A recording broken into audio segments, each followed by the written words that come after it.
the takeoff. Left takeoff, 1 right, United 266.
Hello everybody and welcome to Cape Town, South Africa for today's community flight, which will take us from Cape Town to Johannesburg, also in South Africa, in this beautiful Boeing 737-800 from PMDG with South African Airways livery.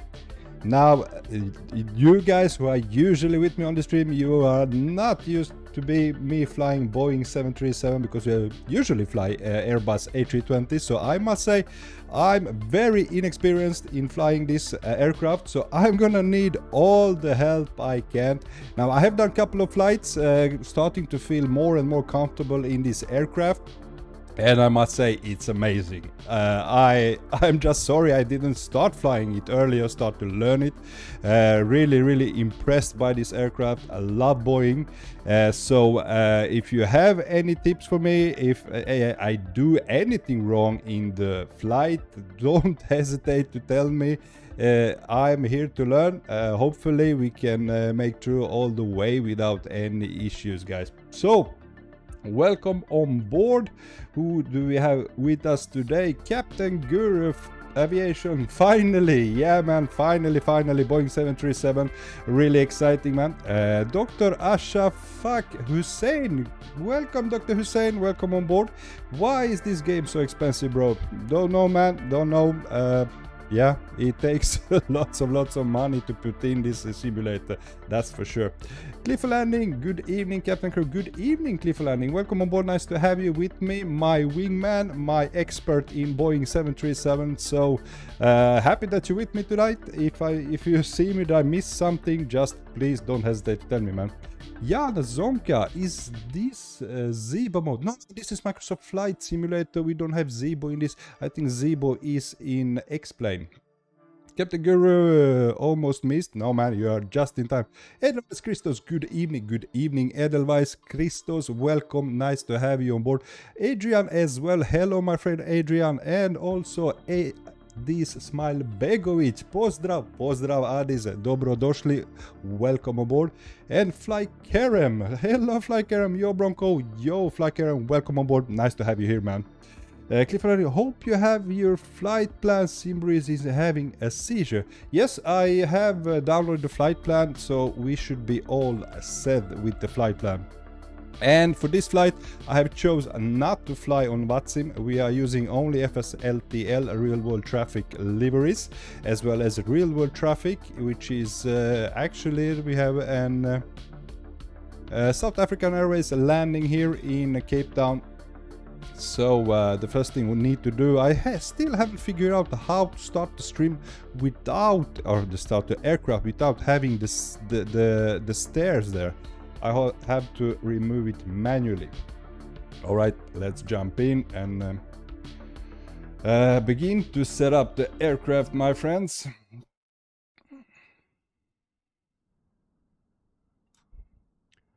Okay, Boeing.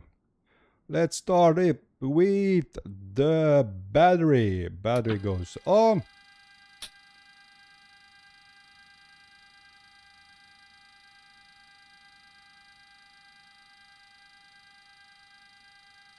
And let's put the ground power on.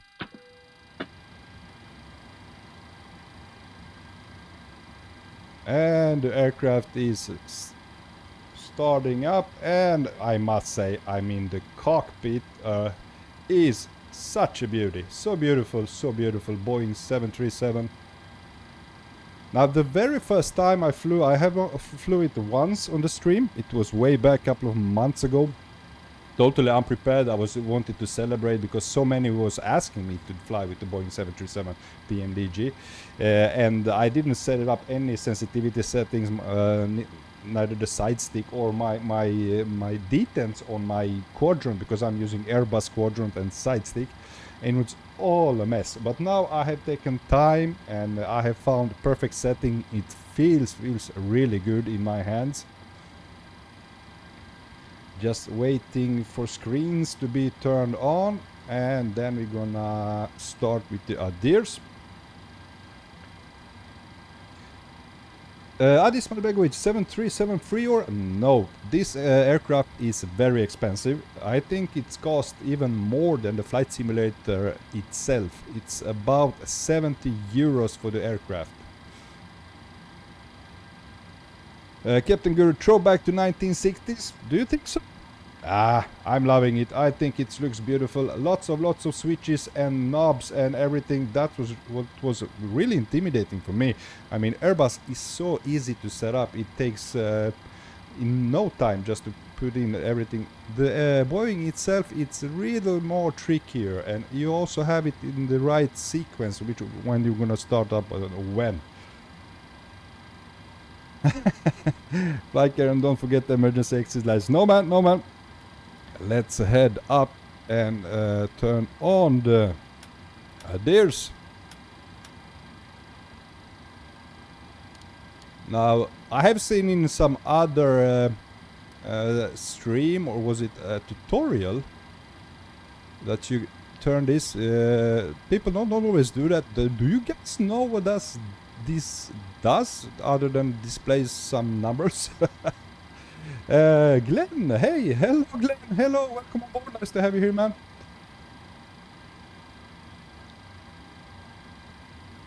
CFL, I don't use it. No, I have seen people don't always use it. I don't know what it's for. So if you have any tips for me, it's all welcome. Okay, I think we can now turn on the emergency exit light, and we can turn off the seatbelt sign to auto.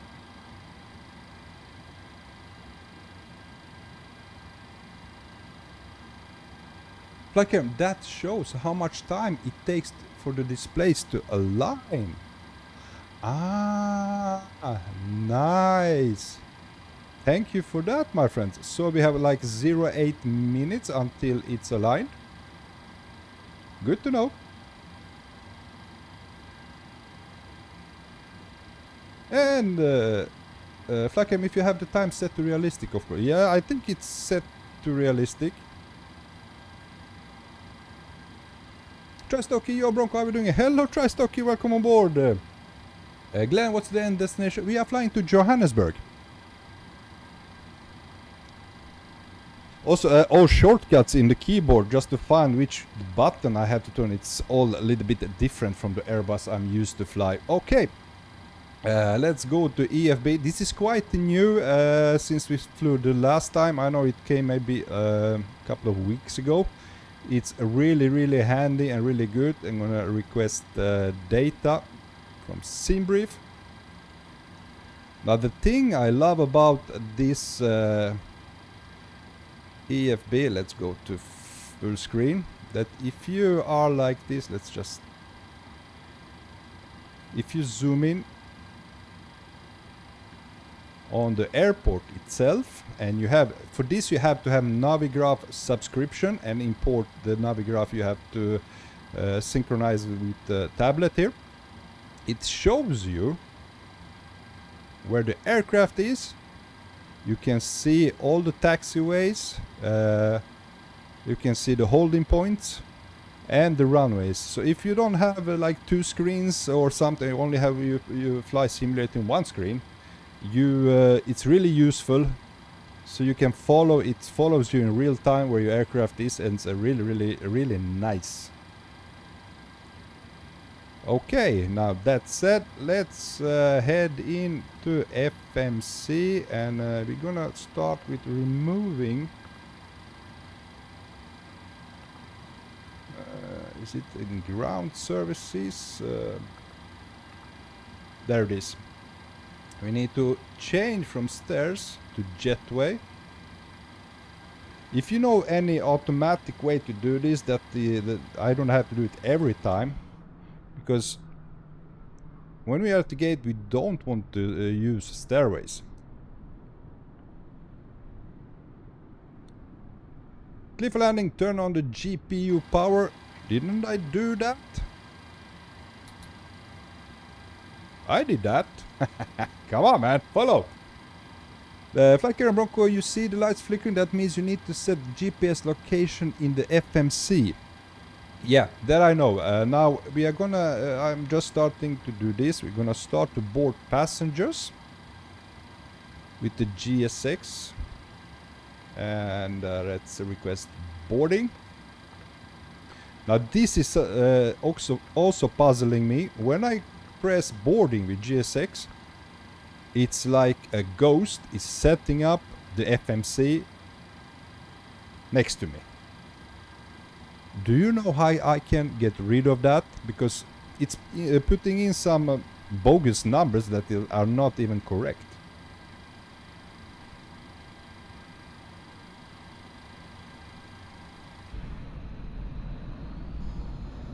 And let's go. We want to board the crew. Nobody.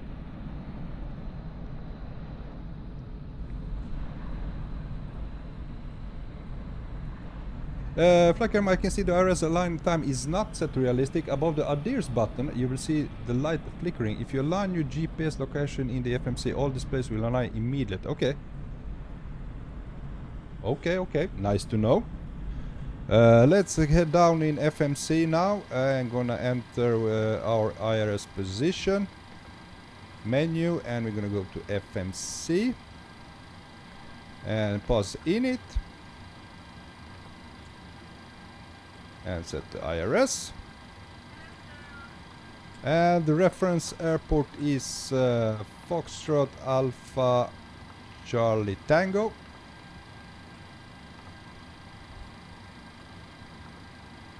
That one, and the gate. Now, which gate did I do? Can we see it? It's Alpha 11. Okay, gate Alpha 11.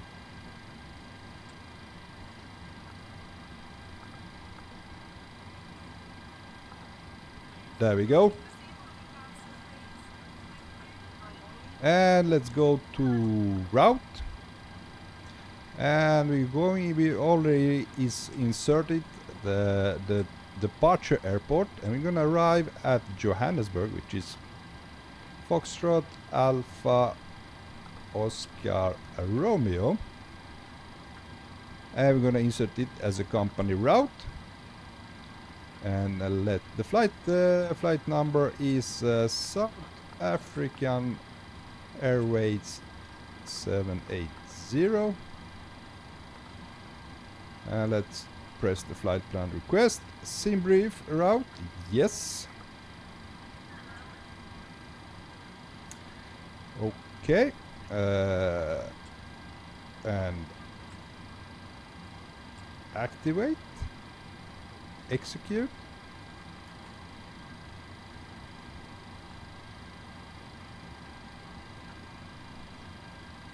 Okay, I think it's working. Now let me just head into, we need to set the payload and fuel.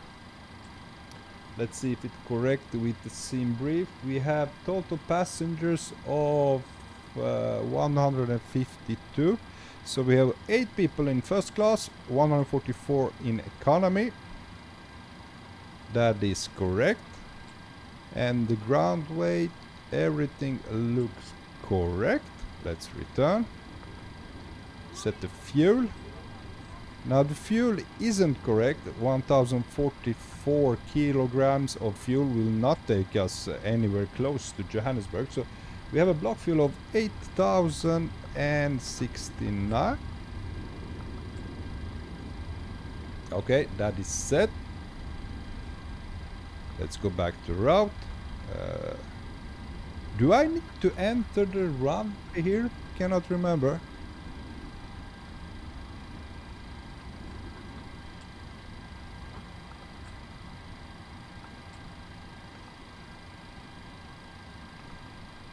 Let's go to perform init. That's perf init request.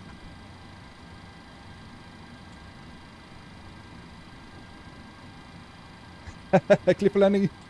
Wait, you got to pause in and keep going right. You have a button to request. Okay. And perf init uplink ready. Let's load it up.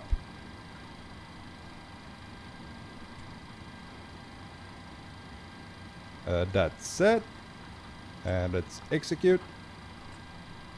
Now that seems correct. And let's go to N1 limit. And we're gonna check out. Now we're gonna go to our EFB and we go to performance tool. And we're gonna import from OFB. Runway is 19. And the conditions are dry. Let's import from aircraft. Packs on, anti-ice off, rating optimum, that's good. Let's import the weather. And let's calculate.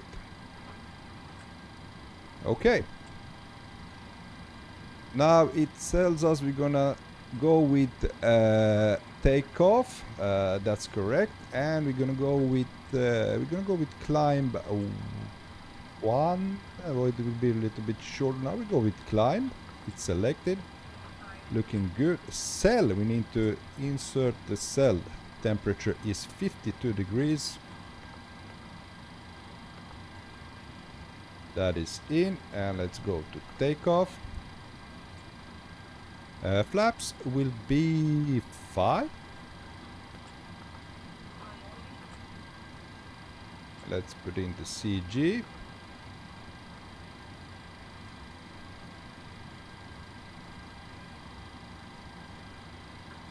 I think I forgot. I had to insert runway 19 here. Yeah.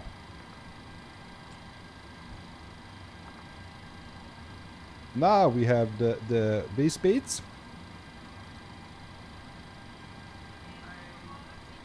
Looking good. Now let's set this. It's 141, 143 and 147. That's it. And let's go to departure. And we're gonna go, let's see what's in brief flight plan is Theta 1 Bravo departure with the runway 19, that's correct.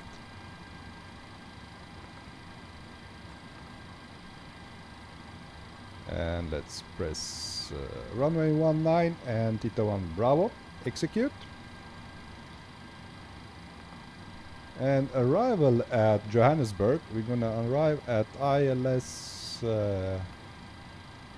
Zulu, runway 03 right. And we're gonna go with Nibe 1 Bravo arrival. Now let me just check my flight plan.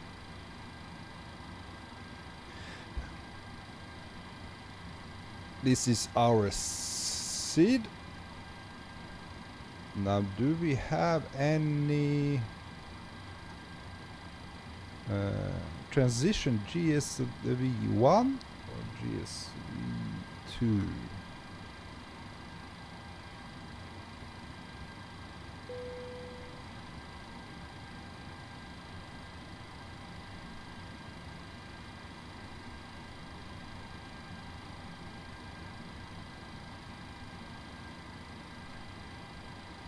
Oh, I should have checked it out earlier. Never mind. Let's go with execute.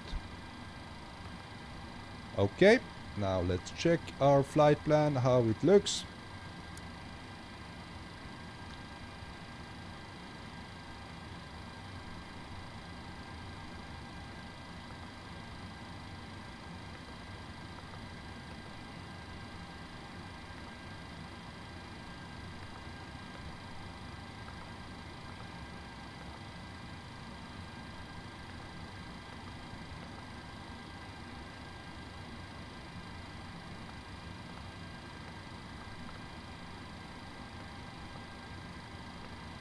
Okay, now he's changing again. Whoever does that. This is weird, guys. Why is it changing? Is it any settings or? Okay, that looks good. Route discontinuity. Okay. We need to clear that one out.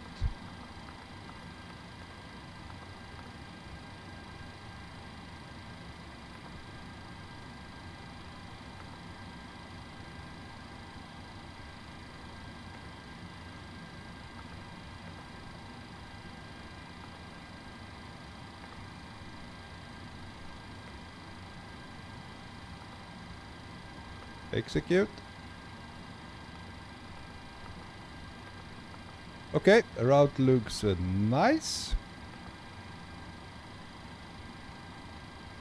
And fuel 8.3, 8.2.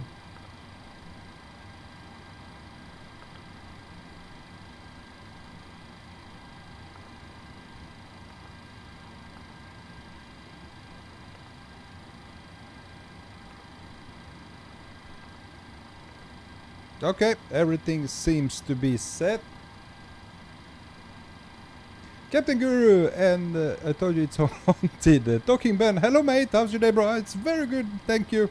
We are learning to fly Boeing 737. Okay, route and everything is inserted. How's Gsx good doing? We are still loading.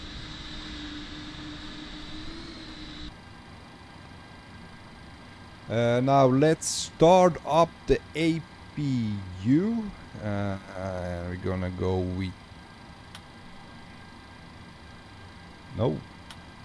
Aft pump goes on. And let's go to APU.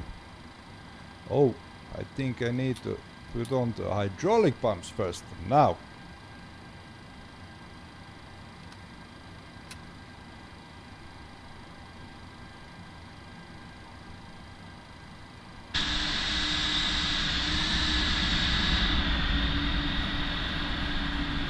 Let's see, is APU starting up?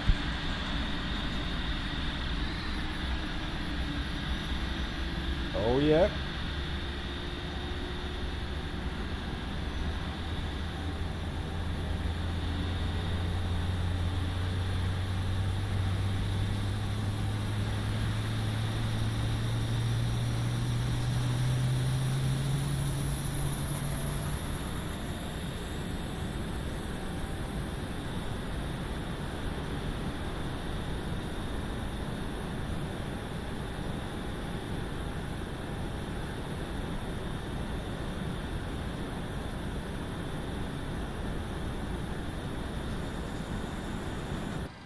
Okay, it's up and running. Now let's set the altitude and we're gonna fly at flight level 370.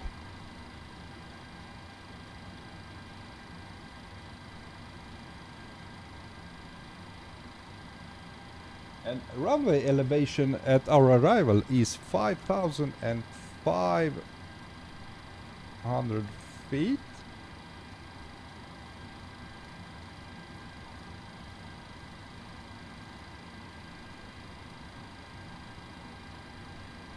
Okay, that's it.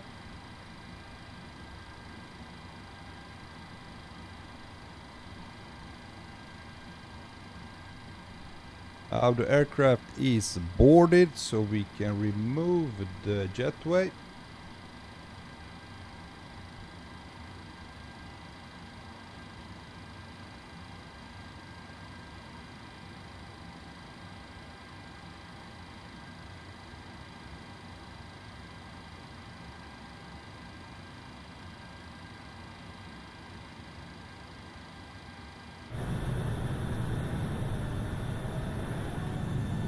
Jetway is removed and fuel supply is away.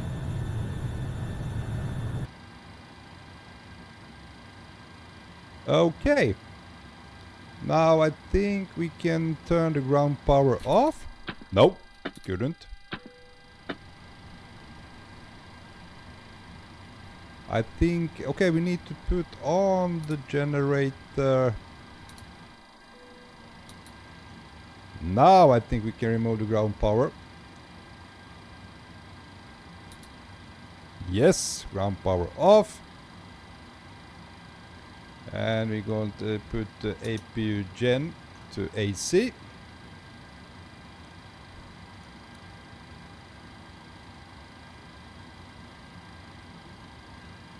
And now we go with APU blend.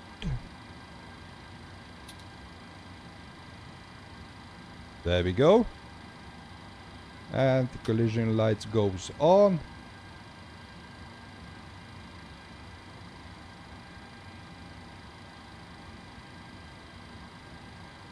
And we are set. Nice, nice, beautiful. Oh, need a little bit more lighting here inside. Yeah, it was down here. Let's put up some brightness. And let's set, we're gonna set the course of the runway heading, and we're gonna set the heading is 191.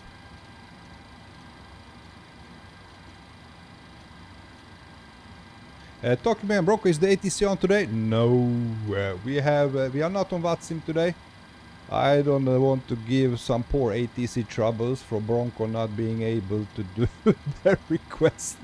So no, we are not flying with VATSIM. I have to be completely secure to know every little bit of this aircraft. I'm not that sure yet.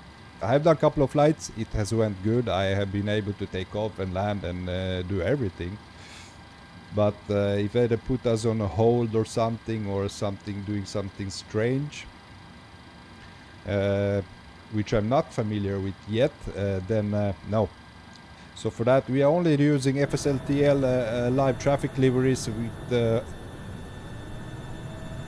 oh, we have a Delta here. Beautiful, beautiful. This is real world flights here right now, which is really nice. Okay, are we ready for pushback, guys? Do you have prepared everything? Yeah, V2 speeds. That I forgot. We have a 147. I have to insert it here.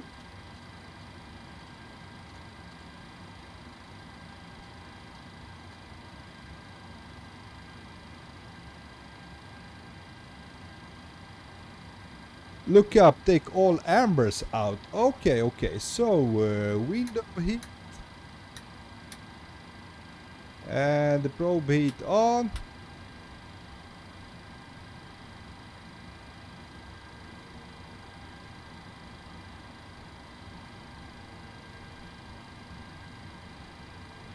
And we are soon gonna start up the engines. And yaw damper, thank you, CFL. And also, let's put on the fuel pumps. And I think this need to be in off position.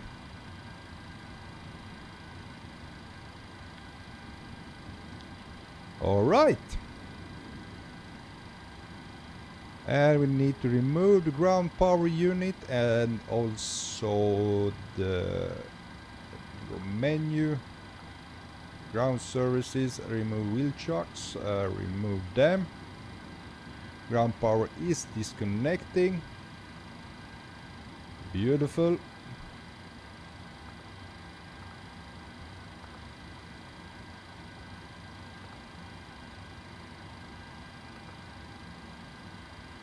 That looks nice. Oh, we forgot on our arrival. No.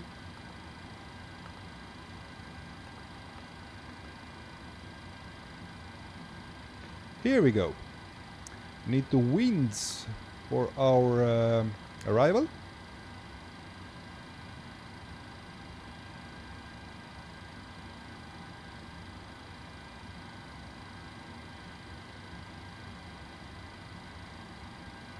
Takes a little bit of time. And load it up.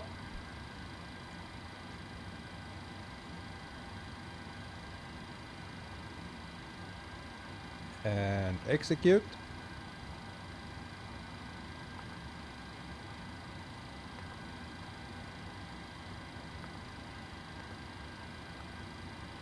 Okay. Let's go to map. And we need to put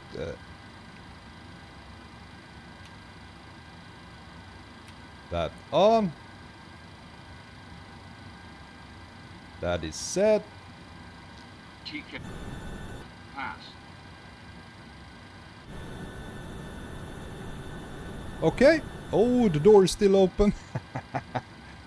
Not many things that is manual in this aircraft. Let's go this and doors. Let's close the door.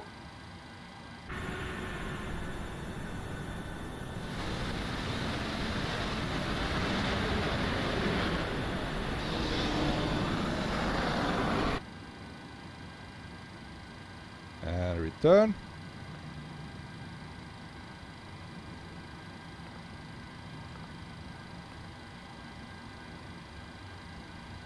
Check my peripherals. So they work good.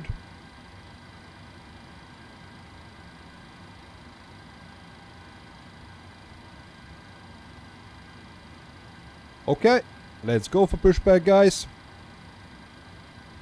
And prepare for pushback and departure.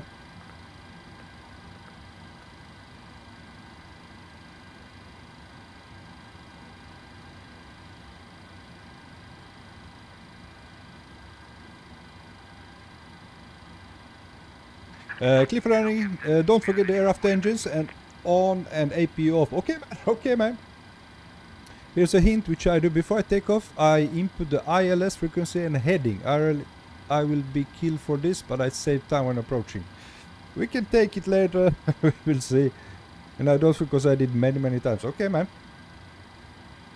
Talking about Bronco, next flight, do you want to use Aegean or TUI? We are going to fly to TUI, man.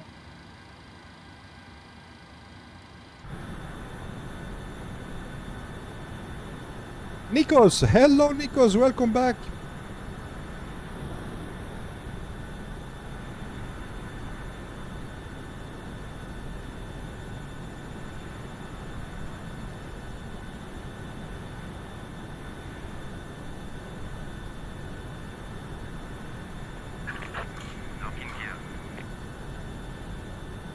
Talking about, yeah, 737 next week. Yes, it's gonna be 737 next week as well. Captain Girl, wait, you're not gonna fly 320 again? Yes, I'm gonna do that. Don't worry, mate. Glenn, nice aircraft. It's really beautiful aircraft, I can say. So stunning this Boeing 737 is. And we're gonna go nose right and tail left. Release parking brakes, please. Okay. Commencing push. All engines clear. Start at will. Okay, start at wheel. Let's go to engine number 2.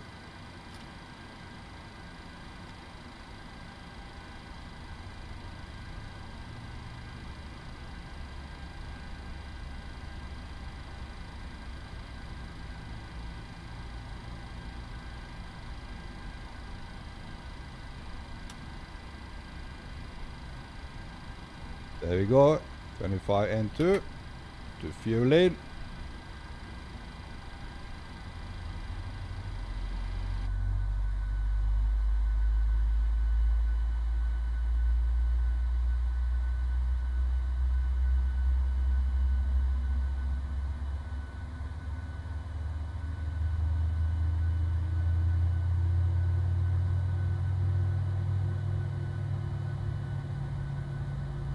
Nikos, my parents are going to buy me the Airbus Captain set for $299 for Christmas.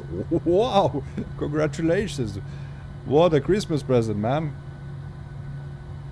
Talking about Bronco, if you have the time, are you gonna learn a new plane? Well, this is learning a new plane. And what plane? Well, I'm gonna continue. We're gonna fly 737, and in the short time, I think we're gonna fly 787 as well. So gonna do more Boeing flights from now on, but don't worry guys, I'm still gonna fly A320, both Neos and Phoenix aircraft, and as well as soon. Please set parking brakes. Okay, setting parking brakes.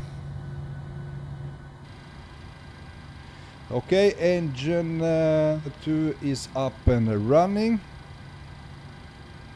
Let's head up and let's go to engine number 1.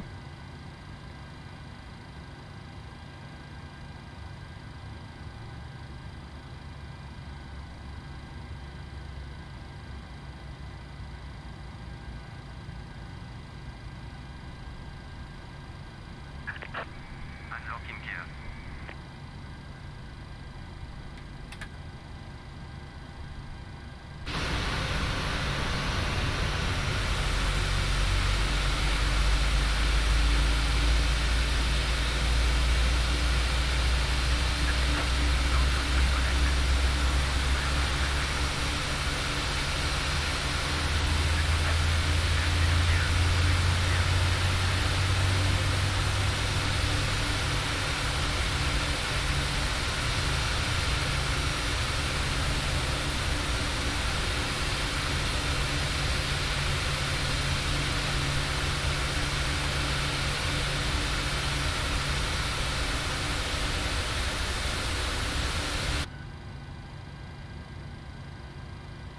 Okay, engine 1 is up and running as well.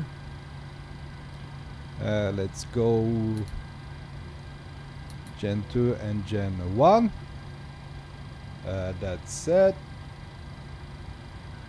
And APU bleed can come off. APU goes off. And now we need the air inside, and let's set the left back and right back to auto.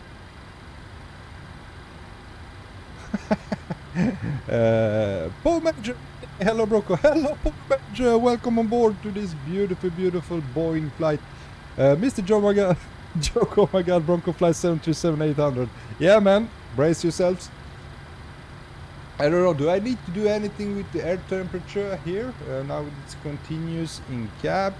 Now engine start needs to go into continuous, I think, before we take off. And taxi lights goes on, runway turn lights goes on. Okay, everything's looking good. Now let's set up here. We need to go with LNAV on.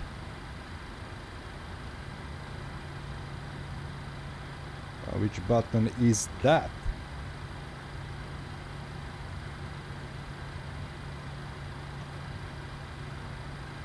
Why doesn't it engage? I need to do flight director on first.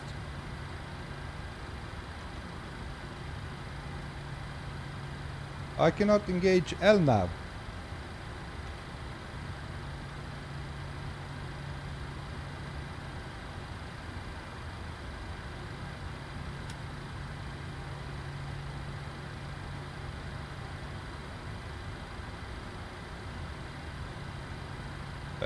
LNAV, VNAV after takeoff.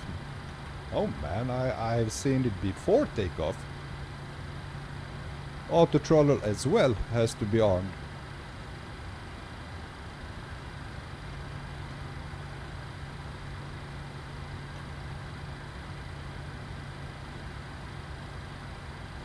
Is something not right?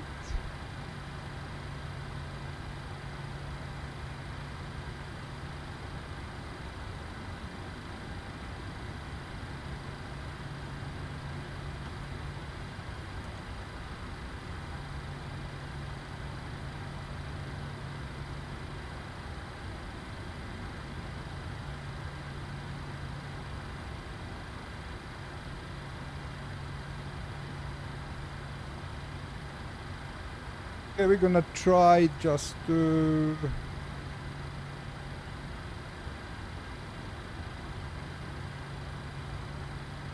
Now we need to set flaps. 5. That's it. Can I do LNAV now?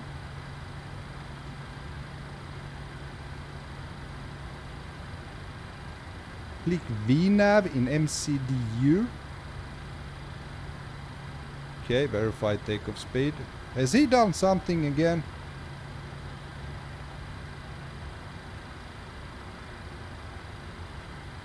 Everything is set.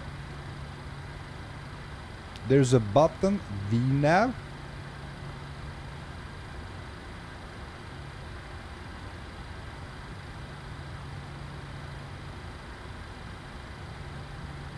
Are you sure, man?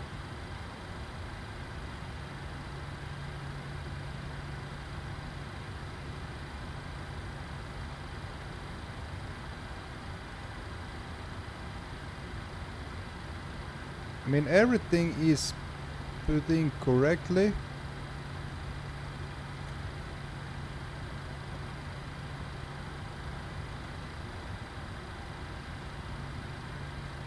That is really strange. If I...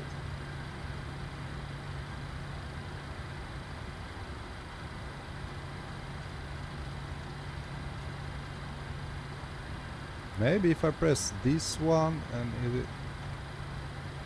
Now it works. Okay, I maybe needed to set the course here. Gonna set it the same way as the heading. Now this is usually the VOR. Let's press the B now.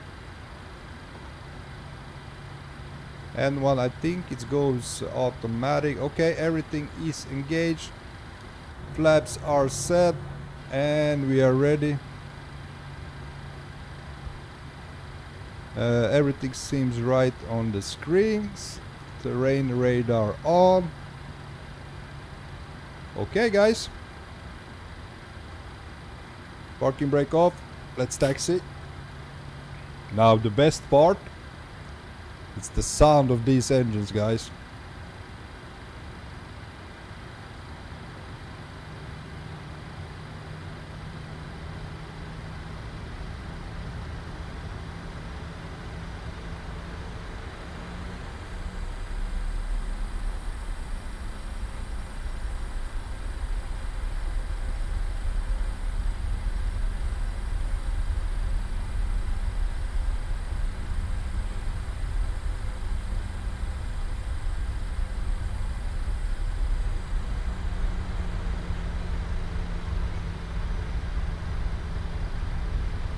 Yeah, we're gonna take off without the B now.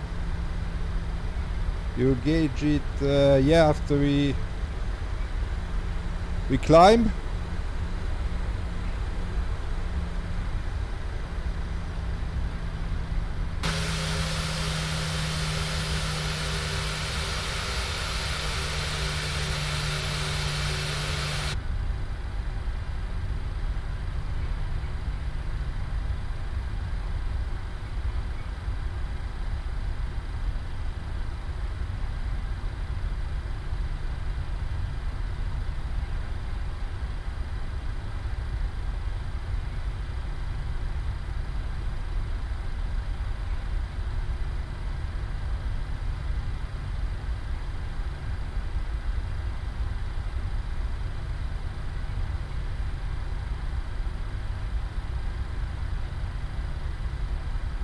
We are taking off early morning in Cape Town.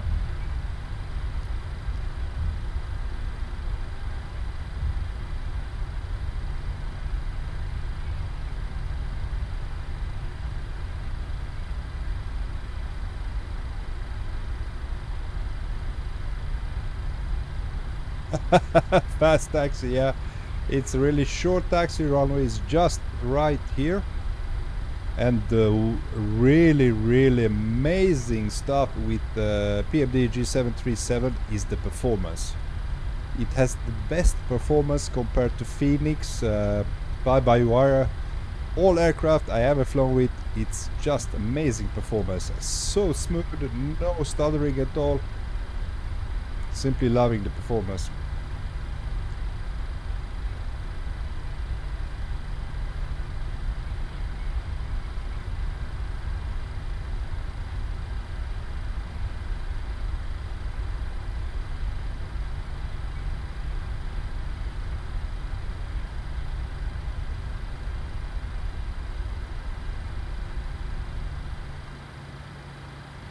Okay, let's go with the landing lights on. That's it.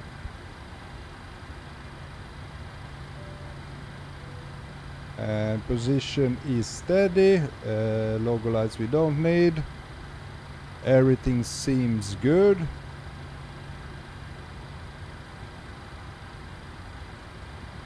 Okay, my friends, get ready for takeoff.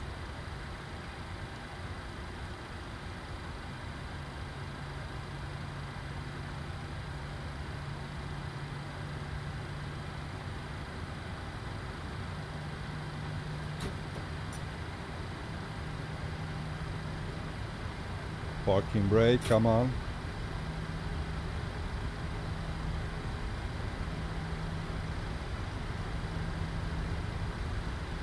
There we go, 30%.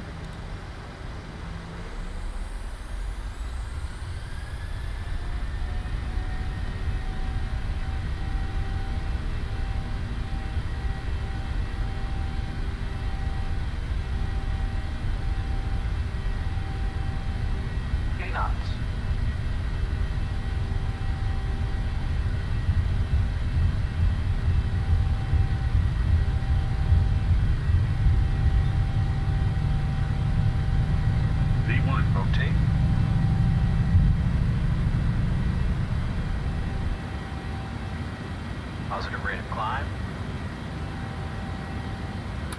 Gear up.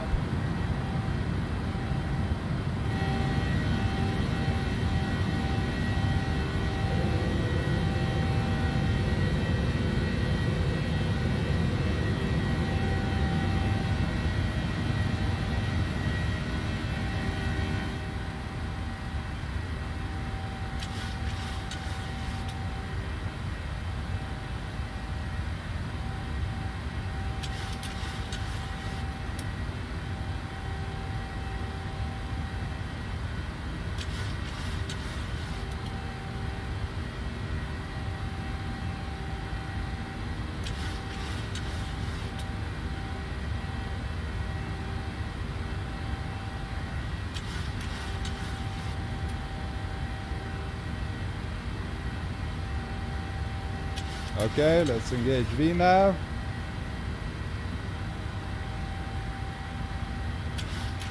And let's put the autopilot on. And we are flying.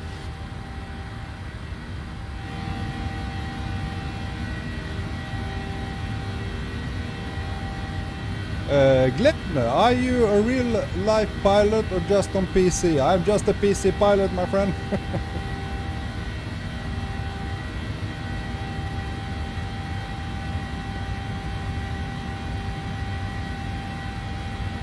Here we go, guys. Yeah, Cliffland, you told me twice to engage. I just wanted to hand fly it for a little bit. It's always nice to hand fly.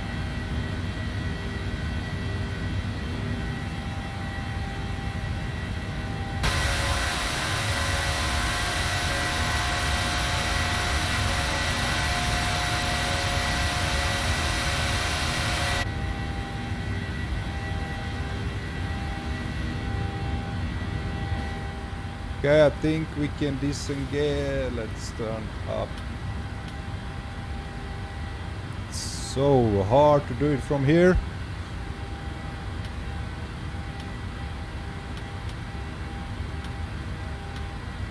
There we go. And engine goes to off position.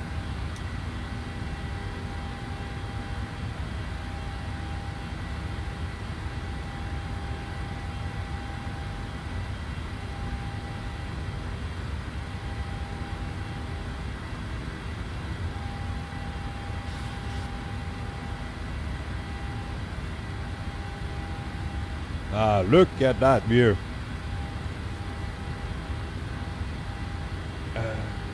Oh, Major, great sounds of you. Thank you. Really, I really enjoying flying. I was almost gonna say Airbus. So used to Airbus. I really enjoy flying this Boeing 737. Loving the sounds. Really incredible aircraft. Captain Guru, so far so good. Yeah, man, so far so good. Valentin Favre. Hello, Valentin. Welcome. Nice to have you here, mate.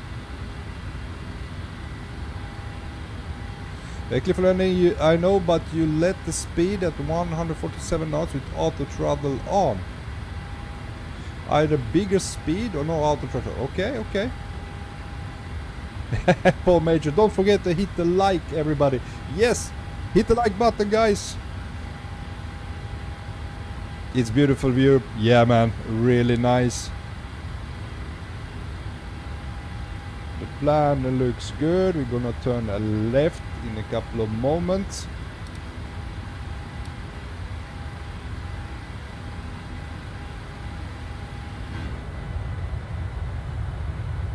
Little bit.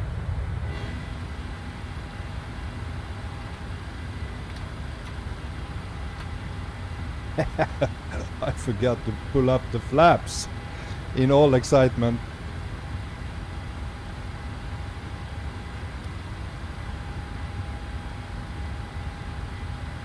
Okay, let's go to standard.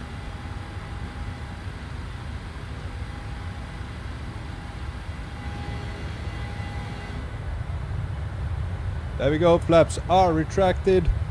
And ladies and gentlemen, we are flying in Boeing 737 on the Bronco Aviation YouTube channel. Not every day.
Captain Guru, good night, good luck. Okay, gonna watch Mr. Best.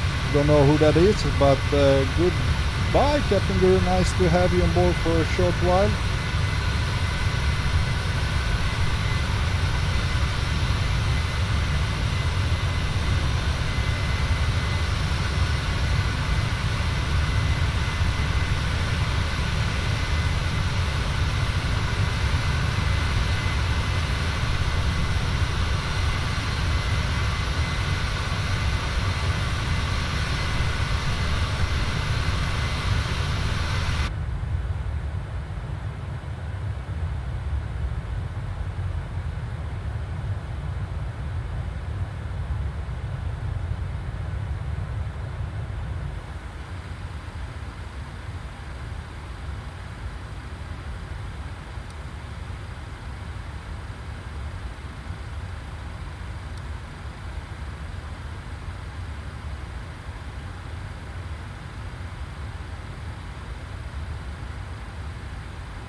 Cliff Landing, I flew the HLI for 20 minutes. Now my arm is numb. HLI, what is that, man? Adrian, do you enjoy flying in the real life? Do you know, before I starting flight simming, I didn't. I was actually a bit afraid. I'm a little bit, not to say that I'm a control freak, but the not knowing what's happening was terrifying for me. I always flew, I wouldn't say I'm a very, I was scared of flying, but a little bit nervous, you know, just not knowing what's happening. But since I'm started to do flight simulator, to fly on flight simulator, learn how the aircraft works and everything around the aviation, how it works, since then, not at all enjoy flying, because it was my non-existent knowledge about how the aircrafts perform and how everything works around aircrafts and aviation, or with all the security and safety. So before that, I was a little bit scared, stressed out maybe, but since then, no.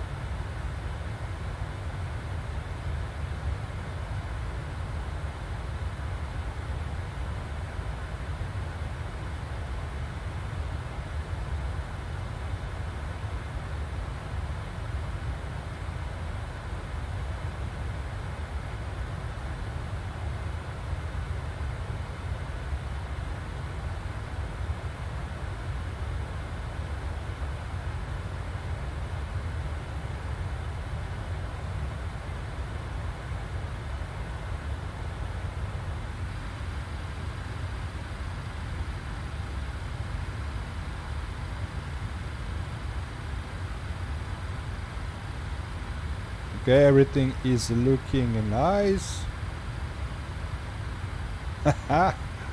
We did it, guys. We took off and we are flying. So happy, man.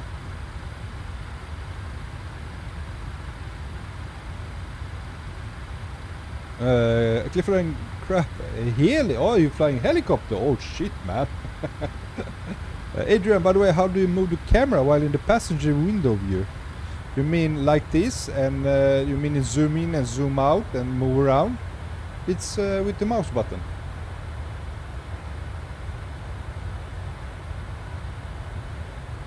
Glenn, I love that Manto view from the passenger side. Yeah, it's really beautiful.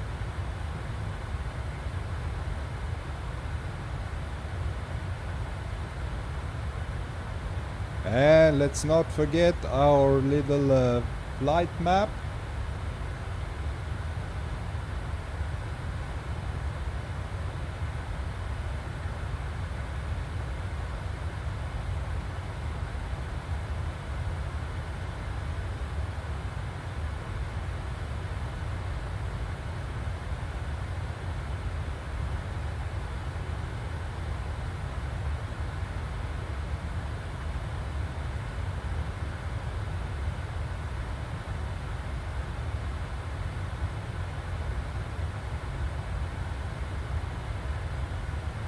Do you like this engine view?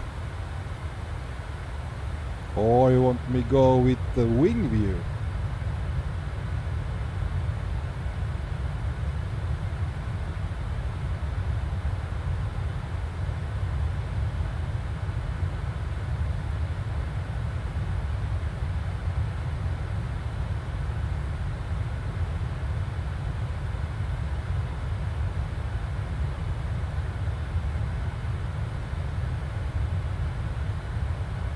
Okay, Glenn, your wish is my command. We go with the wing view, with the engine view.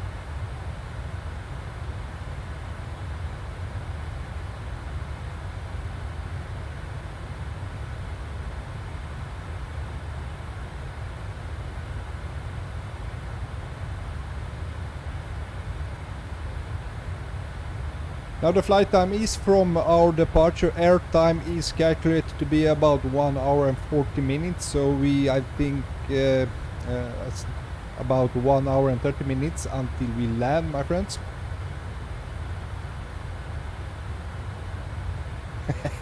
Clifford, no strippers on the wings. This sim is a bus. Not today, man.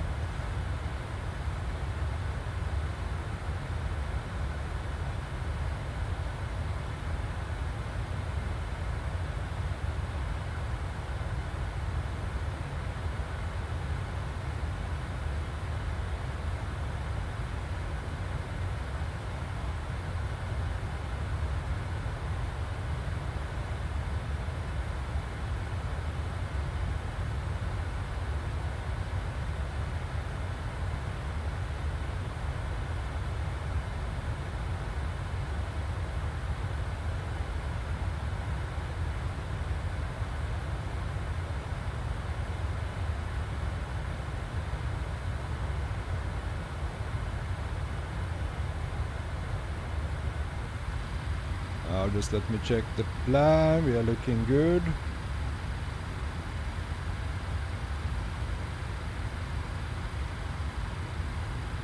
I also have this view, which is quite nice.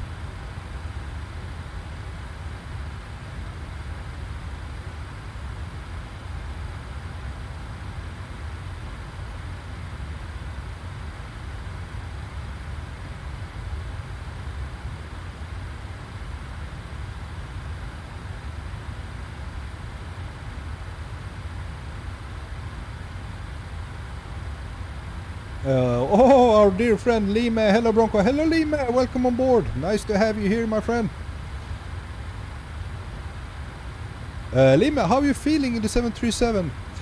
To be honest, I'm liking it very much. Don't know if it's just because it's a new aircraft, because it's a little bit different from how I'm used to be flying Airbus. You know, flying the Airbus right now is, I could do it in the sleep. Everything is like memorized. It's reaction. You just do it without thinking, and it's a little more to it flying the 737, and I'm enjoying it very, very much. But I still have to learn quite a few things, lots of things actually. So as I said, if you have any pointers, any tips for me, I'm happy to receive them. But so far, loving the 737.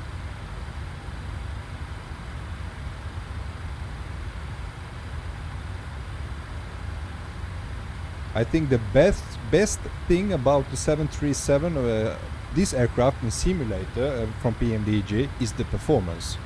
I told you just before that the performance in PMDG is way better than anything else in the simulator right now, and it's so smooth, so nice to taxi around the airports with no stutters at all, no hiccups, so quite enjoyable.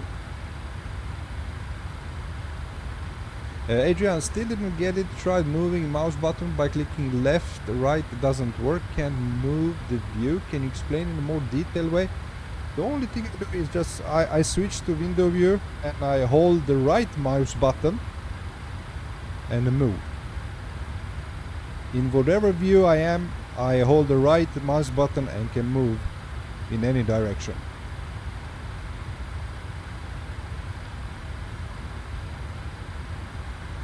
Glenn, today I did a round trip in the Diamond aircraft from Nancy in France to La Souvenir and a landing in Wiesbaden in Germany, all the way back to Nancy. Okay, nice trip. Was it low flying?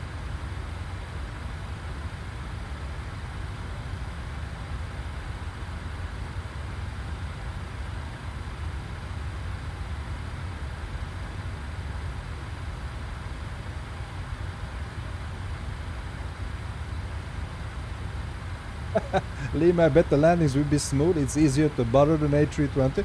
You never know, man. You never know. We will see, man. Glenn, yes, it was on low altitude. Beautiful flying low altitude with GA aircraft. I bet you saw some stunning views, man.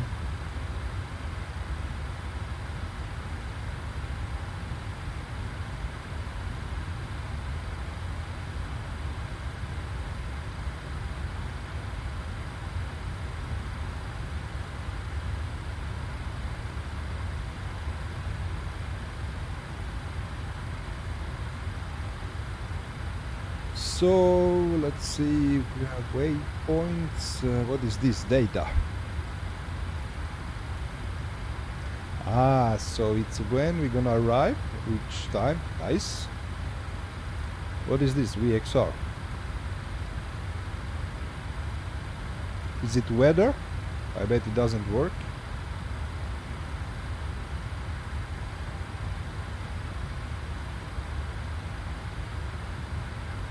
What is this STA? Now I know.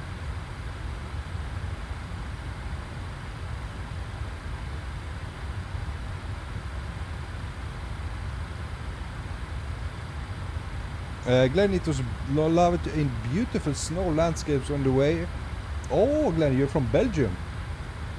Well, Nice to meet you, my Belgian friend. I'm from Sweden.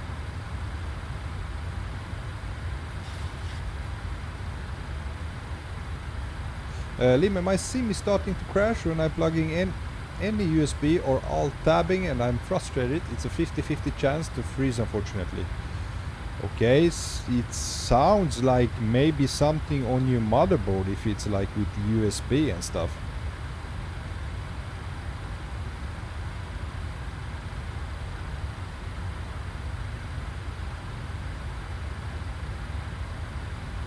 Glenn, nice to meet you too. Thank you, my friend. So happy. Nifty 4, hey, do you use Navigraph charts? Yes, I do. Now when we are talking about Navigraph charts, I can show you our route of the day. Now it follows us. We are is this the desert? Now we are just we have just passed the Tobes River, and this is our route for today. Our approach into Johannesburg gonna take us, it's a Nibe 1 Delta approach, I think was called. No, 1 Bravo or Delta, maybe one of those. We're gonna follow this flight plan, gonna turn right and head down, straight down to ILS 04 right.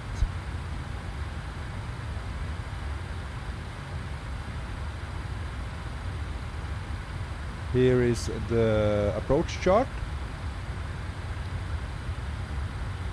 So we're gonna go with 8,000 feet, and we're gonna intercept at about 11 miles from airport. We're gonna intercept the ILS, and it should be quite easy, straight down landing on a runway 03 right.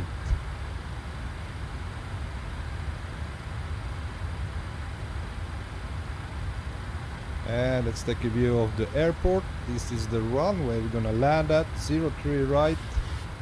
We have elevation of 5,510 feet. Runway is 11,000 feet long. Hopefully gonna make it left on this and taxi via Echo down here, and we will see which gate we're gonna get. Maybe go with Alpha 5 or Alpha 6 in the international. No, we should go in domestic. We're gonna go with domestic air gate, so we're gonna go with Alpha 12 so we can get a little bit of view of the airport itself. I have a scenery for that. So yeah.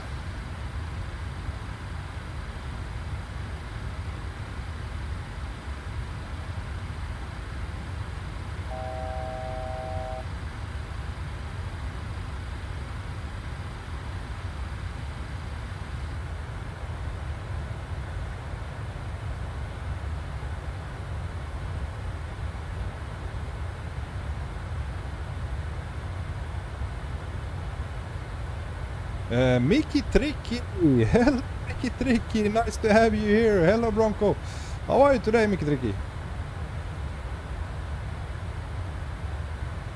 Nifty 4, okay, cool, thanks. I want to start doing commercial flights, but I'm using ChartFox, so I don't know if it will still work.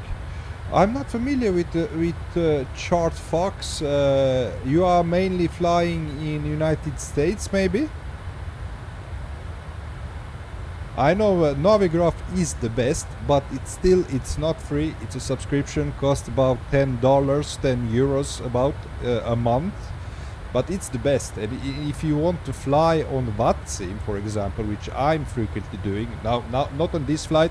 I said I'm not completely familiar with the Boeing 737, so I don't want to expect any issues. But when I do on VATSIM, it's a must having a Navigraph subscription, because they are basing their different calculations and where to descend approach on the Navigraph charts.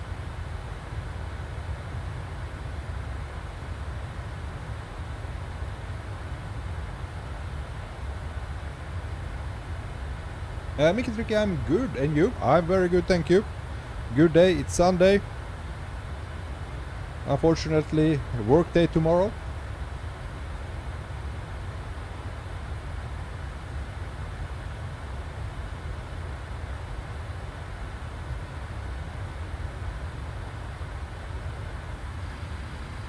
Okay, we are at our cruise altitude. Everything seems normal.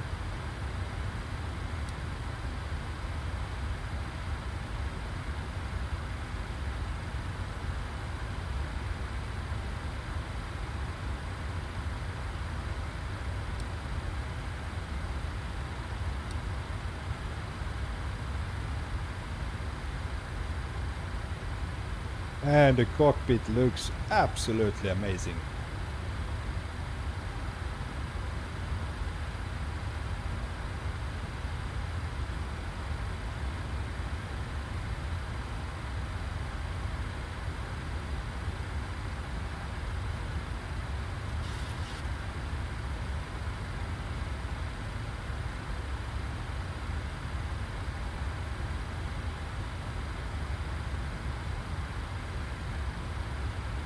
Yeah, but I don't use VATSIM, I just use built-in ATC. I think it might work. Yeah, for sure.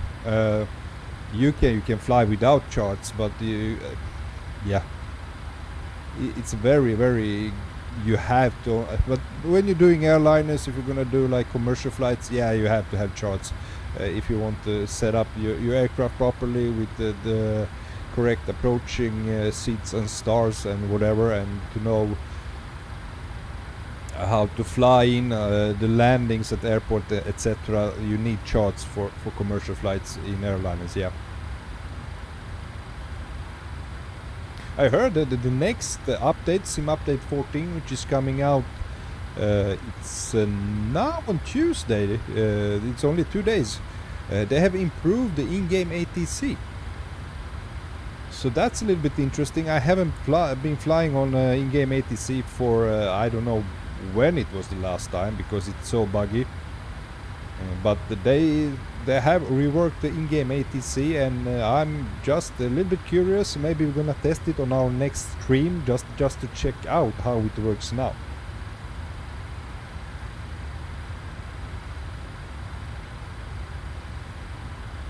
Oh Major, what time is the in-flight meal? It's cancelled, man, it's cancelled. No in-flight meal today, I'm sorry.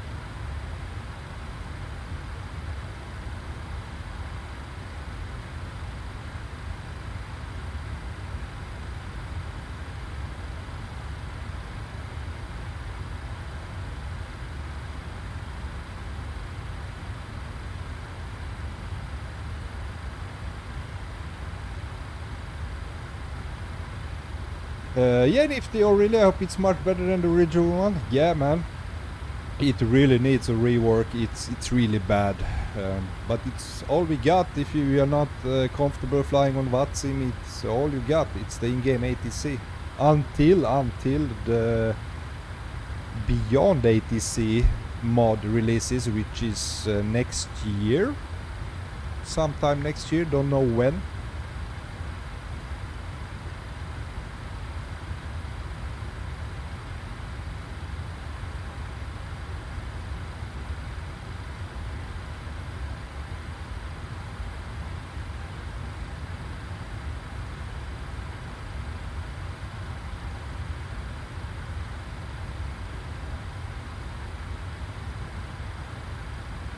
Yeah, clip landing. Bronco knows I don't fly ATC for more than 1 year, and I fly VATS in God's mode. So basically, fly by instruments and flight plan, no help at all. Well, at least you learn how to fly, man, without any help, assistance from outside ATC or stuff. But I think you're missing something out, man. I really would love you to fly on VATSIM with me, man.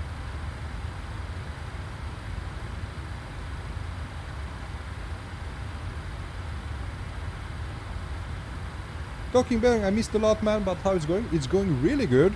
We're up in the air, we are cruising, everything went good. Takeoff was very nice, beautiful. Aircraft, it's handling it well, and it seems I haven't forgot to turn on any knob or switch, so we are happy. Clifford, you know why I don't really do VATSIM. I fly music or movie or listen to you. We should do share cockpit, man, on VATSIM.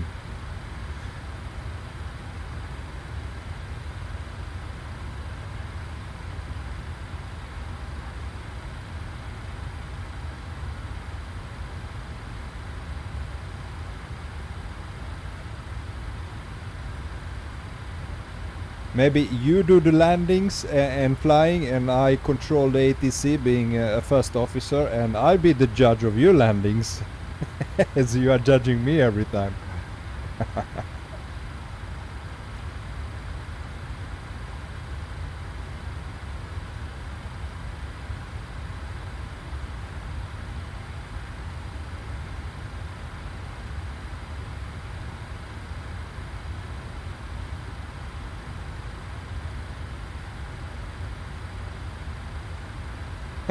Different landings, you know, I slammed them. Challenge accepted. Okay. Okay, we're gonna do that. We need to plan that. I need to find out how you do shared cockpit flights.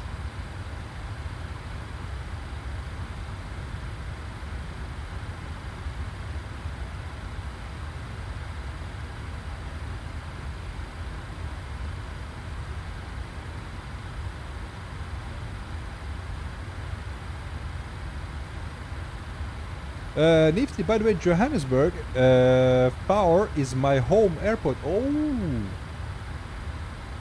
Are you from Johannesburg? Nice! Hello, my friend South African. So happy to be flying in your country. It's not often or very, very rare occasions I fly outside Europe. My most flight, mainly flying the community requested flights, because there are so many flights that my community has requested. So you're also most welcome. Join the Discord server I have. The link is down in the stream description. All of you guys are warm welcome to join our Discord, and you can request a flight for me to fly. And since most of my channel members seems to be from Europe, they are mostly they are requesting European flights. But I'm more than happy to fly outside Europe. Always nice visiting some other parts of the world.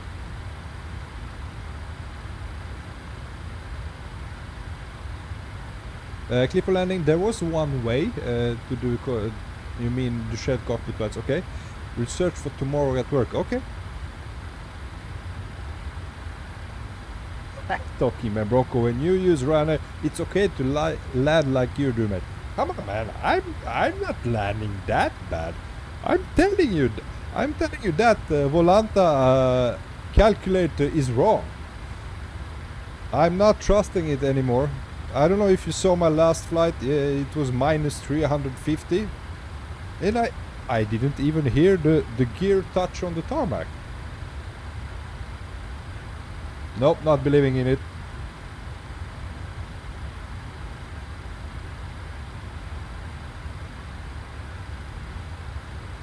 Cliff Fulani Volanta is not wrong. That 350 was legit. I saw how the Phoenix moved.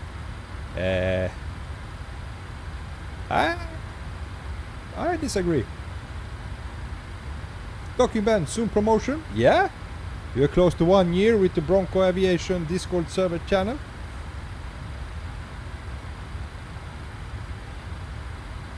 Believe a slam, it was lit. I see that every day. Okay, let's agree to disagree.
I also now realize that I have a lot more flight request flights to do, since I almost not ignored, I wouldn't say ignored Boeing requests, but since I didn't fly Boeing before, I just put them on hold, put them back, and now I'm swamped with flights. I have to do lots of your requested flights, guys, with Boeing aircraft as well, since we are flying Boeing now.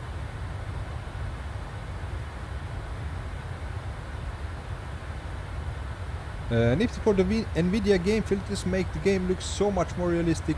I completely agree with you. I think my personal preference when it's like the default graphics settings from Microsoft Flight Simulator looks a little bit cartoonish, you might say, a little bit, as well as lots of it didn't have those sharp textures. Also, when you stream, you lose a lots of quality when I stream. So what I see, it's not what you see. So it's like loss of quality in between. So for you to compensate for that, I had to do some Nvidia filter settings that it looks a little bit more close to real life. Also, unfortunately, South Africa isn't any, we don't have any data. It is, how do you call it, it's photogrammetry data, as they have done in United States, Japan, or Europe, most of Europe. So it's this data, the ground you see here in South Africa, is just not up to date, not that photogrammetry like, which is even more realistic. So the topography is not correct. It's similar to what it looks like in real life, but not that close. So hopefully later next year, Microsoft Flight Simulator 2024 will come out. I hope to focus more on other parts in the world than just this main Europe and North America, so we can have real world data from how the world looks in real life, like with the photogrammetry. And also in next SIM update 14, I also read they have a change on how the sky looks with the clouds, the colors of the sky, also the color of the sun, they have changed. So that should be interesting. I think I'm gonna, when it releases, I'm gonna do a flight without any Nvidia filters, just to see how the vanilla default Asobo Microsoft Flight Simulator looks.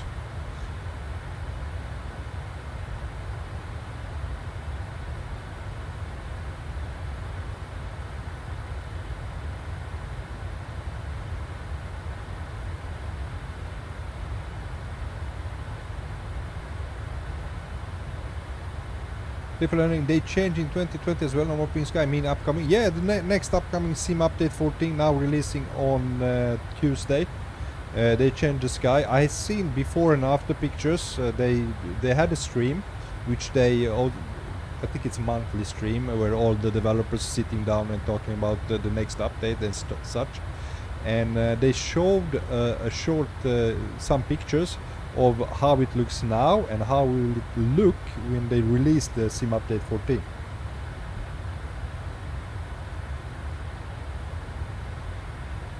And yes, as you are saying, no more pink skies in the sunsets or sunrises.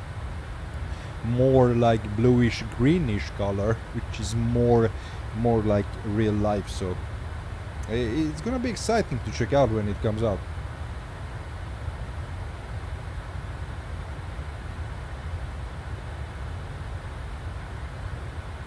Clipper Landing, what I see they make stuff in 2024, and if they work in 2020 they just port it in. Yeah, I read also about it. It's really nice. I think I'm gonna be the day one they release 2024. There is no question about it. I mean, but I think the many people will still be flying 2020. And also it depends when it releases how it works. Is it bug free? Is it lots of issues? Are the aircrafts gonna be there? I mean, Phoenix, PMDG, all the aircrafts that we put money in, which developers are saying if you bought it in 2020, they will be in 2024. But you don't know that on the initial release if they're gonna be there. So I think in the beginning maybe more people will still fly 2020. You never know, but for sure I'm gonna fly 2024 when it releases. Captain Guru Aviation Bronco, do you have DLSS 3? Yes, I have, but I'm not using it. The reason I'm not using DLSS 3.3 because it takes away those sharp textures and makes them blurry. And for me, I don't need any performance upgrade because I don't get any performance increase with DLSS 3 since I'm RTX 4090. It's my CPU that is not that good as 4090. So if I engage the DLSS 3, it only makes my simulator look worse graphics wise with no performance increase.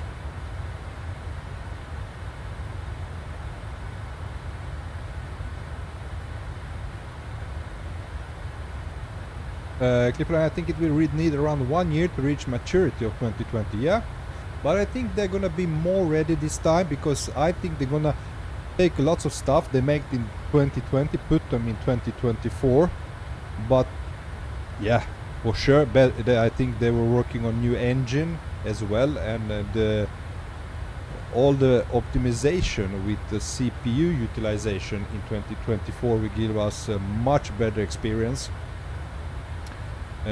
But hopefully, yeah, but as is always every new game, lots of bugs. I believe, as you are saying as well, no PMDG or no Phoenix in the day one. I don't believe it either that it will be there.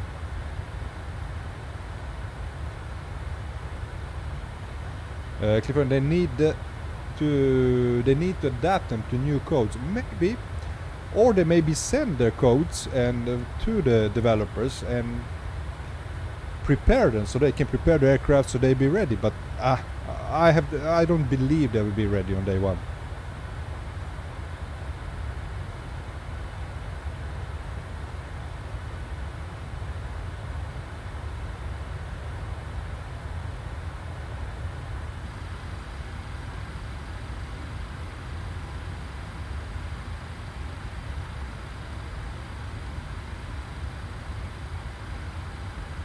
It's very nice, smooth flight. We have 72 knots tailwind, which is we are moving at close to 500 knots. So we are flying pretty fast.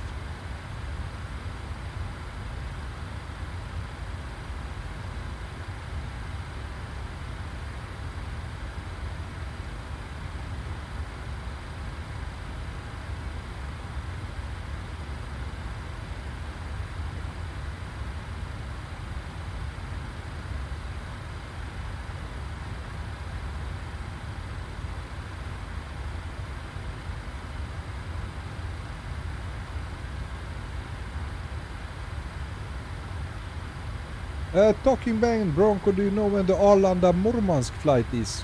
Well, not a clue yet. I think somewhere in January, I would think.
Captain Guru, exactly 1 week and my PC arrives. Nice!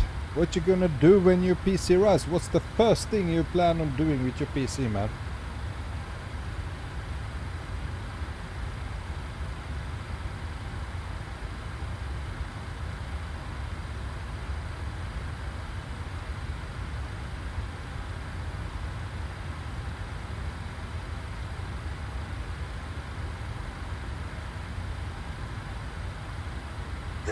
Downloading Microsoft Flight Simulator. People landing spam us with question how Microsoft Flight Simulator works. Man, be prepared. When you download Microsoft Flight Simulator, you need a couple of days. It's slow download.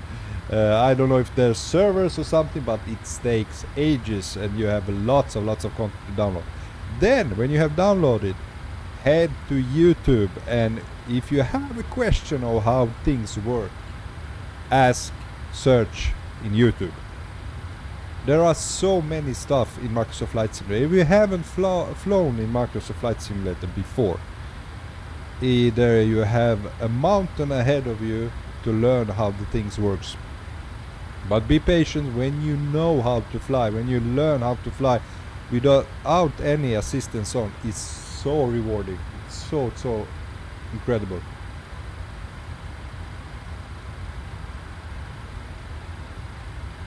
Glenn, I hope that Flight Simulator later coming out on PS5. Do you know why I think? It's never gonna happen, man. Do you know why?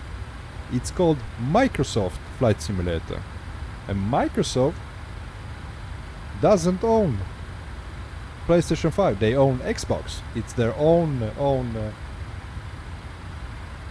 game station. So I don't think ever Microsoft Flight Simulator will come out on PlayStation 5, because I mean Microsoft and Sony, they are direct competitors. Why would they release their game, which they are selling? Maybe lots of little people are buying Xbox for flying Microsoft Flight Simulator.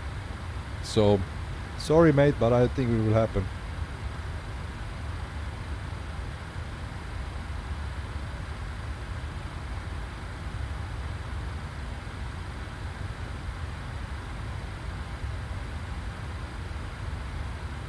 Captain Guru, I have watched videos, I'm prepared. I don't think so, man.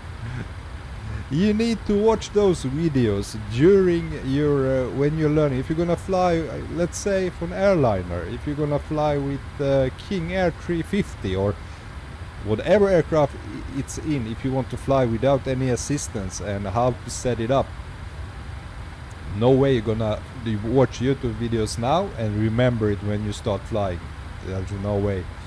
So best advice, start up the aircraft you want to fly, and yeah, get your YouTube out, search for that aircraft, and write in tutorial right after. Find a good tutorial and follow the steps they are showing.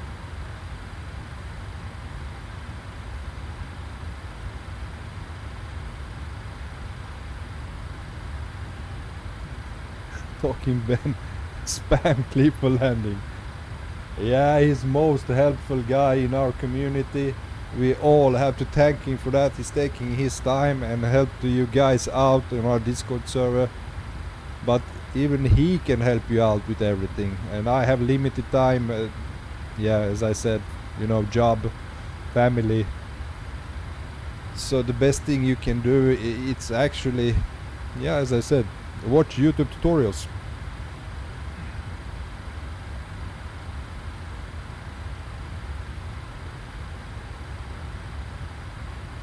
Nifty 4, you can also find the document with the full checklist, so you don't have to remember the whole video. Exactly. That's also a really good way to go. Watch the YouTube video tutorial, find the checklist for that.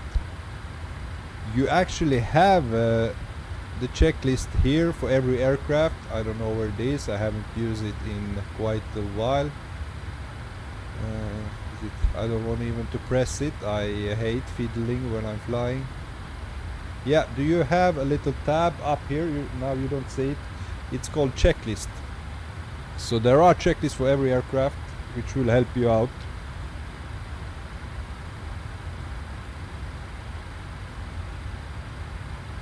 Document, it's just muscle memory.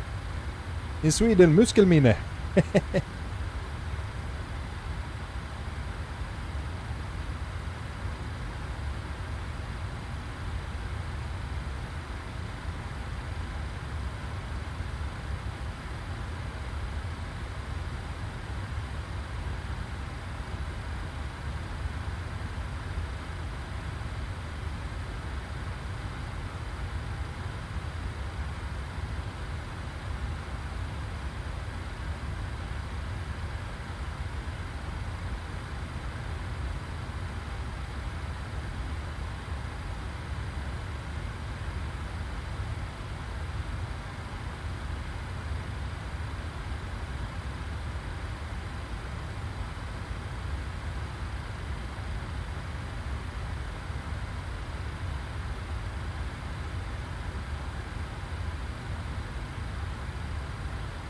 Glenn, I watch a lot of videos to study how to start an airplane. I find the Airbus A320neo to be an easy airplane. It is. It's really easy to start it up. Not many buttons and switches to get it going. But the FMS remains difficult. It's always, if you do it all over again and again and again and again, you're finally gonna remember it, and you're gonna do it. You're gonna know where to go. So the more times you do it, the easier it gets. You remember more and more how you did it last time, and so just keep going, man.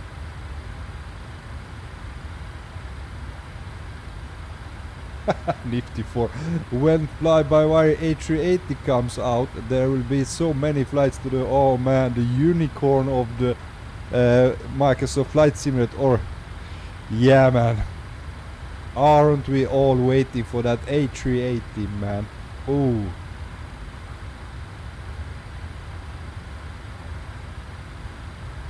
We are so awaiting for that aircraft. Yeah. My guess, they are waiting for 2024 to release. And they are gonna release it very close after release date. Hopefully before, but it's just a guess. I don't have an idea, even a clue.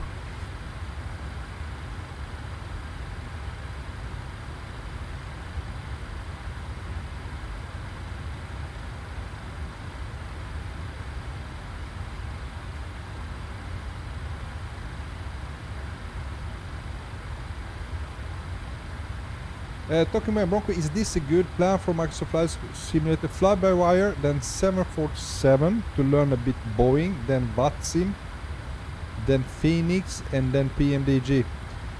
Well, of course, fly-by-wire A320 is maybe the easiest plane to and most forgiving plane to fly on Microsoft Flight Simulator.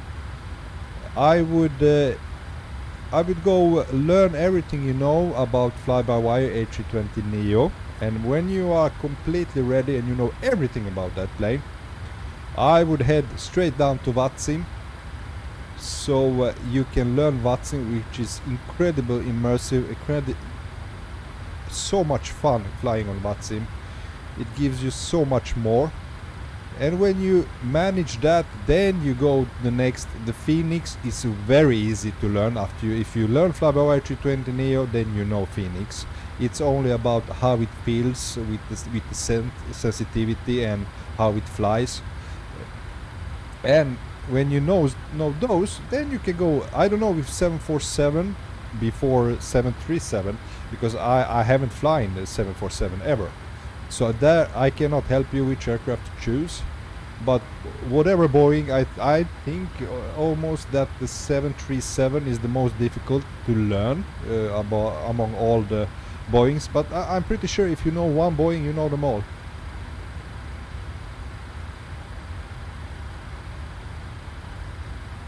Nifty 4, I hope at least mid 2024.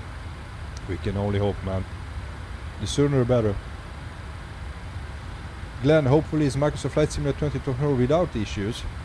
I hope you're prepared for that. There will be issues. As with all games nowadays, and simulator itself, it's very complicating. So Yeah, I hope so as you that it will be no issues, but I'm most sure there will be some issues.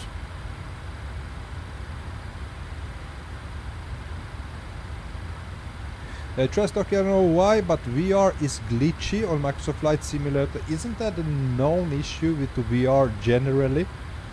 It's really amazing, immersive, but it's still glitchy and not that best of performance. Or maybe your PC is not up for it because it takes lots of power to run VR.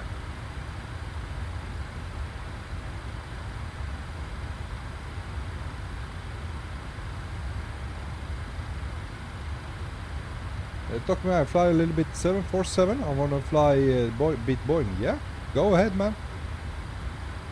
Talking Ben, and I don't want to fly Airbus all the time. Okay. Stocky not, but only for Microsoft Flight Simulator. Well, I think that with the VR, I mean, this is the most demanding game out there. Flight Simulator 2020 is the most demanding on whatever system you have. So I think the VR is especially demanding, and that's why it's glitchy.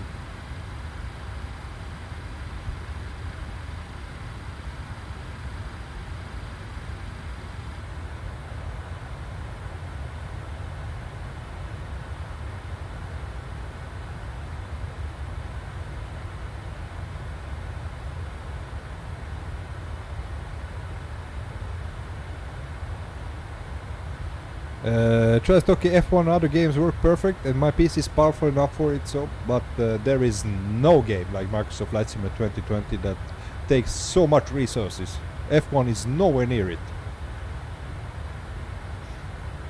So this is MSFS is the most demanding game out there. Period.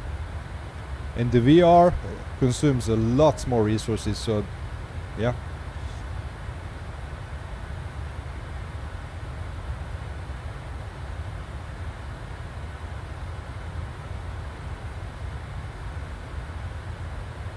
Glenn, I found the 747 a nice airplane. It has nice passenger views. Okay. Well, now since I'm started to fly Boeings and yeah, learning the 737, and it shouldn't be that long until I fly 747. But is it good? Is that if you compare it to other aircrafts in game, is it a good aircraft to fly?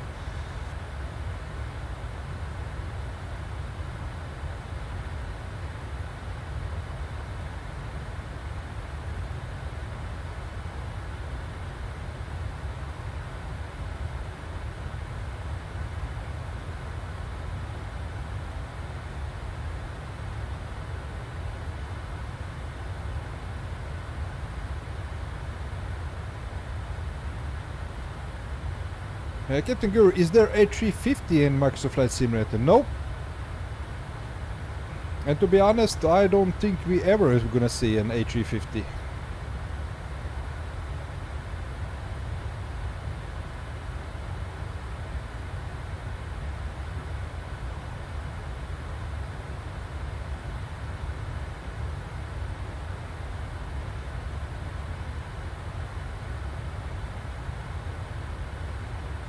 Glenn, I find it good aircraft, but there are issues in that aircraft. Okay, okay.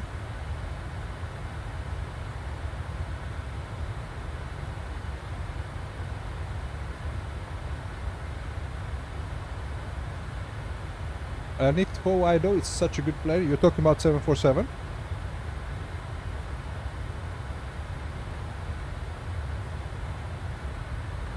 Ah, you mean A350? Document, there's one, but isn't it like some copy of fly-by-wire or something-ish?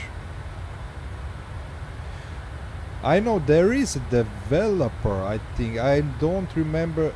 Digital Dynamics, maybe, are working on A350, but they have been working on it since the release of Microsoft Flight Simulator 2020. It's been 3 years.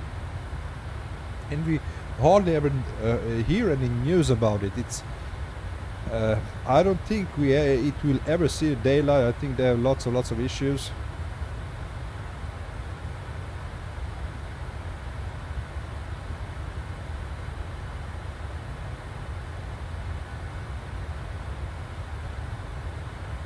I also heard about, you know, the Aerosoft A330-200, which was scheduled to release at the end of the summer. Apparently they are saying, I read an article maybe some week ago, that it's close to be done. So maybe we have an A330-200 in near future from Aerosoft.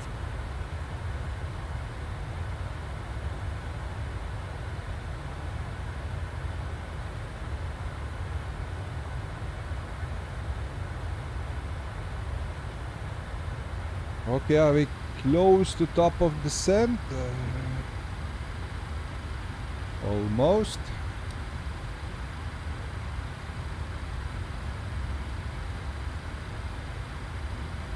Okay, let me check our approach.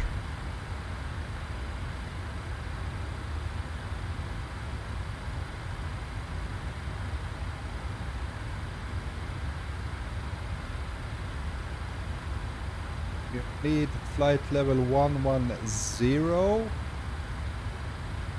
and we're gonna go with 8,000 feet there.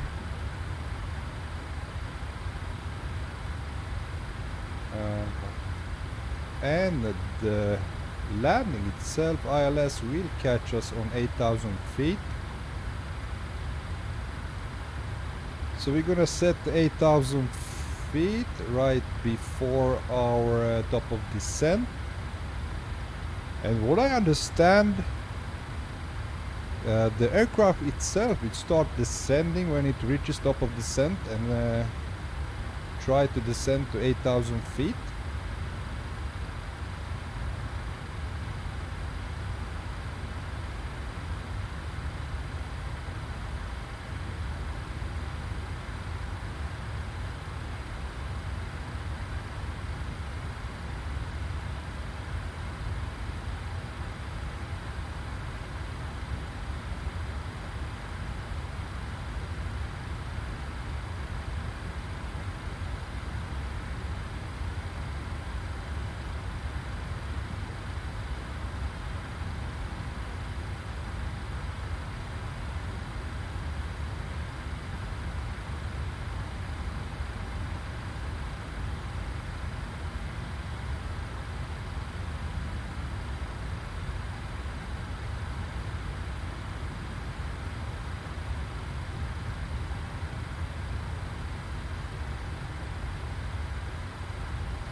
So the last time I flew, I missed to arm the speed brake, guys.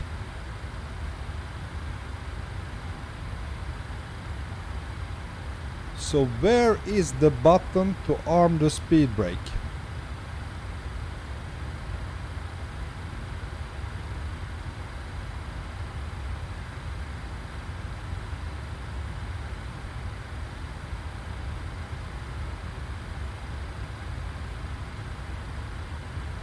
You click it down or up. So you only click on the speed brake itself, on the white area here. Here where it said speed brake, down. Okay, so I click down here.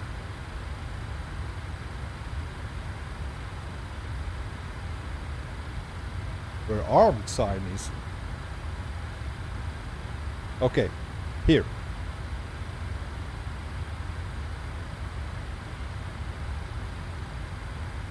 Okay, clip on the arrow down. Okay, okay, now I know. Thank you, thank you. No, I don't want to arm it now. Okay.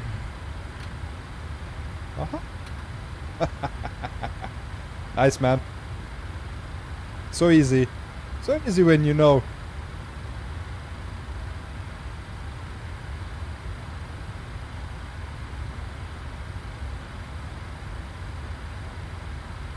What would I do without you, CFL, man? Okay, let's turn in the course. Let me see here. Runway course is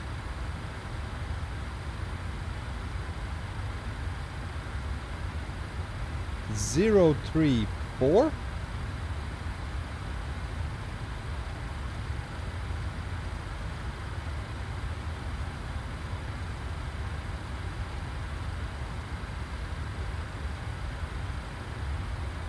Okay, that is set.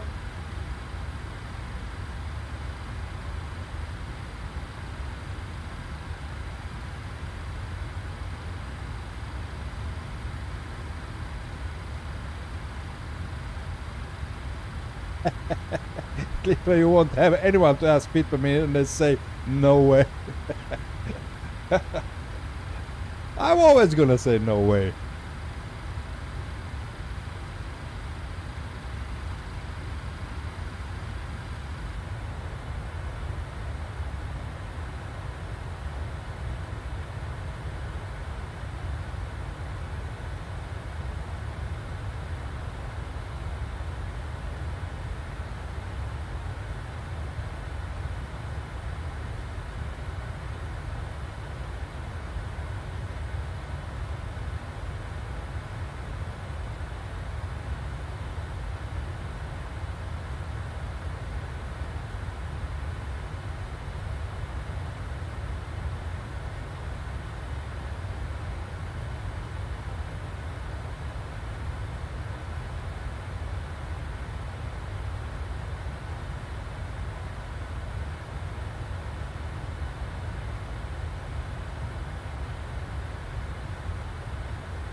Oh, we are closing in on Johannesburg.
Talking Bang, Bronco House United, bad. They are bad.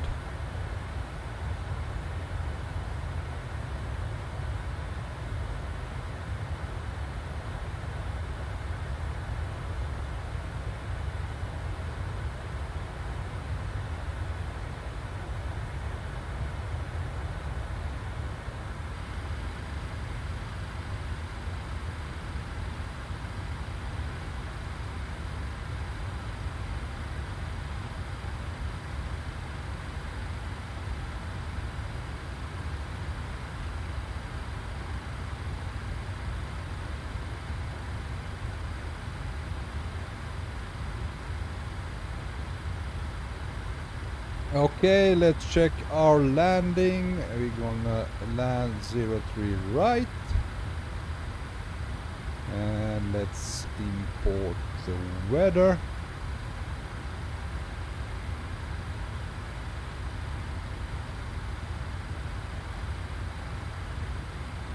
Okay, we have a BREF of 154 knots. So that's the value we're gonna insert here.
What happened now? What did I press? What did I press now?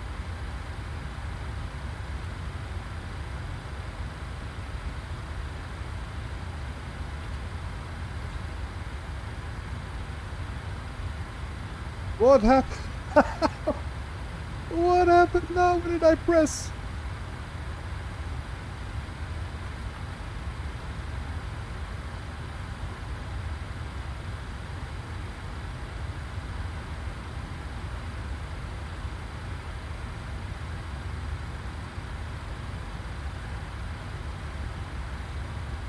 Where is the test button? There. It scared the shit out of me. Holy shit.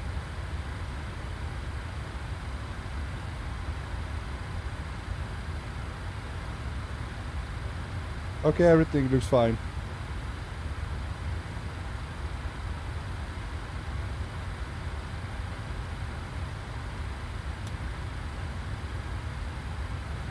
Christmas tree mode. Yes. Indeed, man.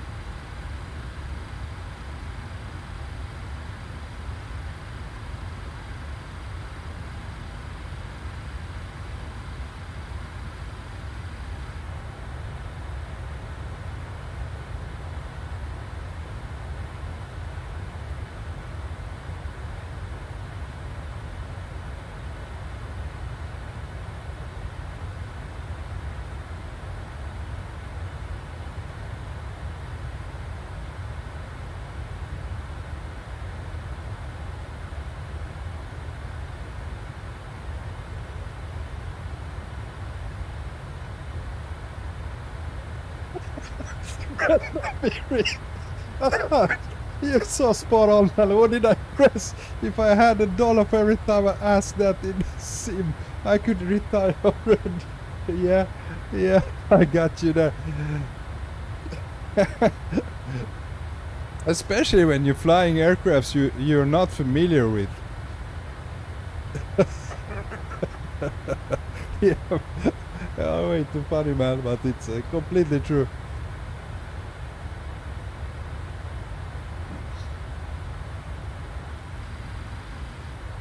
Okay, let's not miss our also these buttons. Let's set 8,000 feet.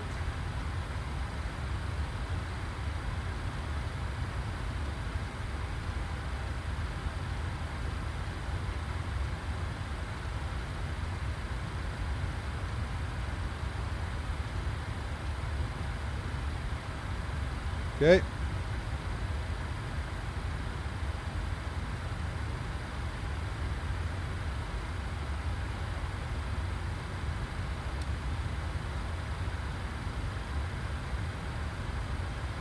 So if I remember correctly, I don't have to do anything more now.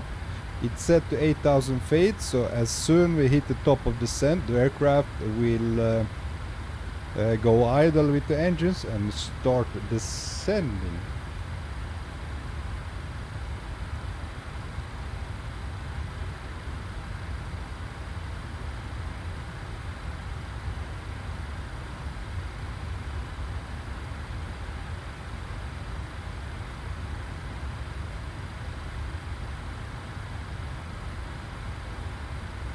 Yeah, there we go.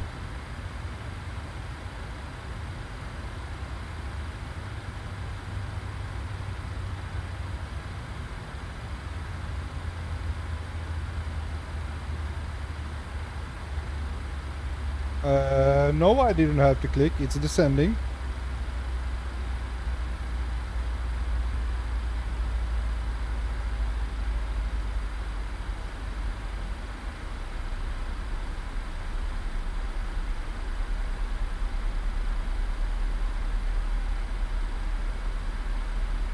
CFL, wait, what? In my 700 I have to click it? Okay, you sure? Have you tried to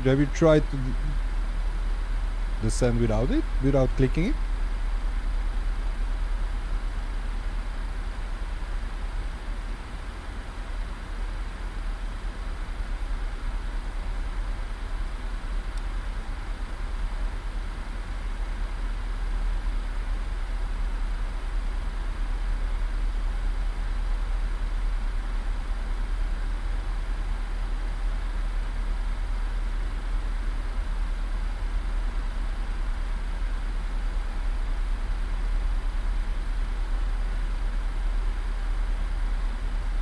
Okay, let's see where we are. This is us. Looking good.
Adrian, you started descent so early, thought it would take longer.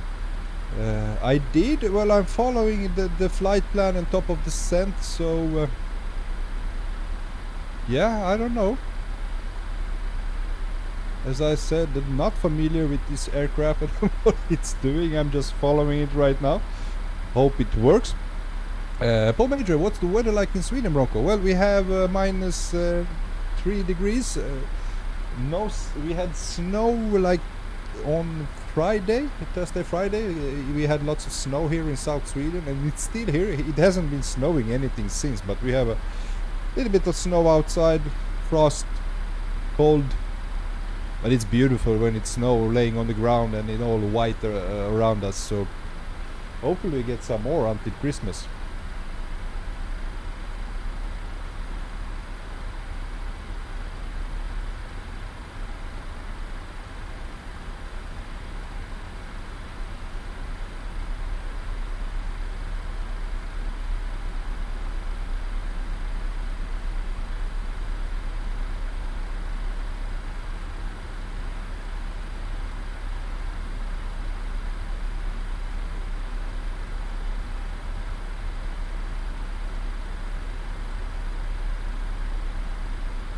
Oh, mate, raining in the UK.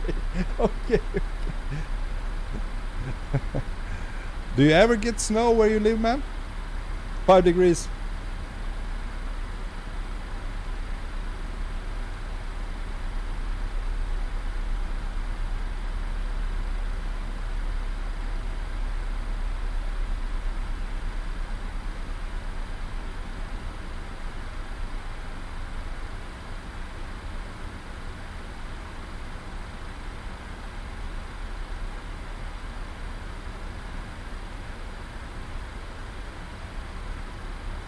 Very rare, about 4 years ago, okay.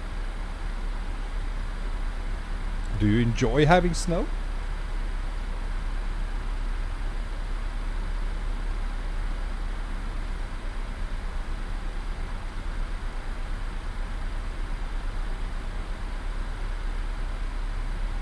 It was gone by midday.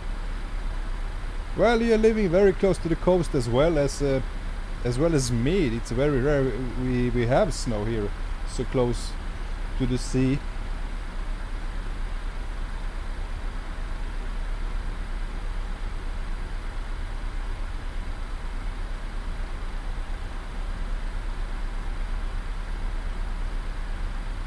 I love snow. Yeah, it's really nice with snow, with snowy winters. I agree with you, man.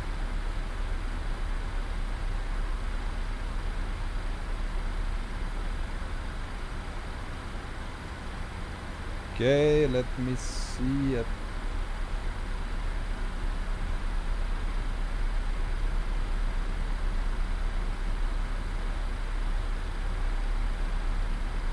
We should be lower, I think. Or maybe not, maybe not. We are descending pretty good. Let's trust the aircraft.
document of border landing incoming. Let's hope we make it to the runway.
Let's see our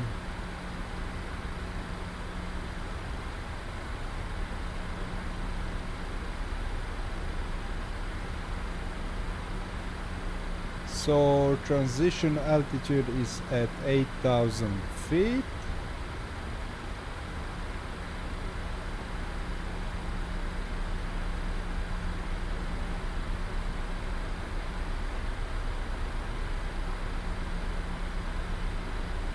Decision altitude is 5,710 feet. Now where did we set that one?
Isn't there a faster way of scrolling? I need 5,700. It takes quite a while. Chat, do you have an idea? I think we need to settle. Faster seatbelts are on auto. The minimums.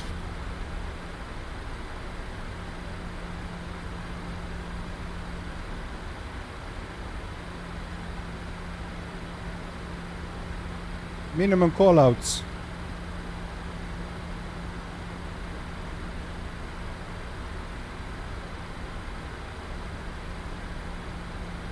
Takes like forever.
Talking about Bronco rate playing 1 to 10 in handling realism and fun. Well, handling realism, it's not me to rate it. I'm not a real flight pilot.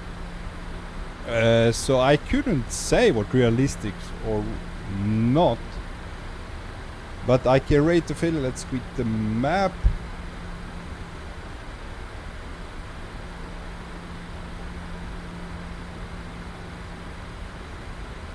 Do I need to set the speed? Seems like we are way fast.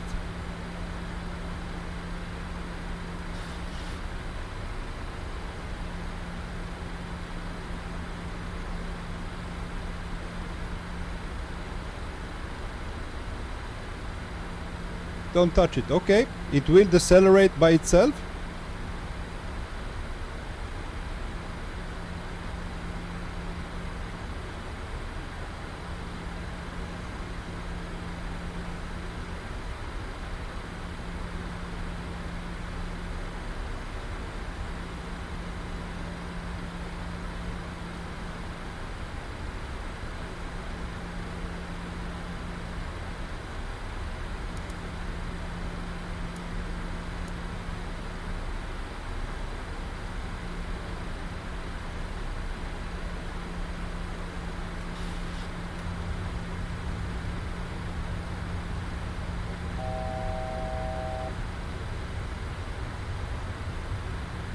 Okay, nothing is happening. There we go, spoilers are.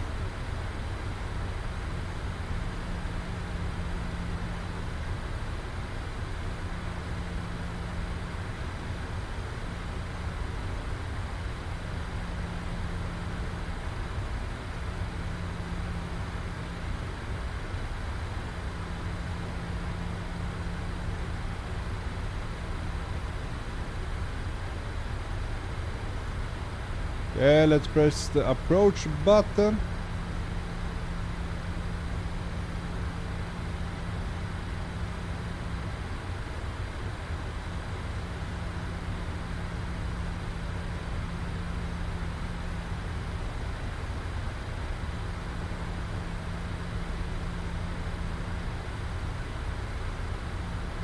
Okay.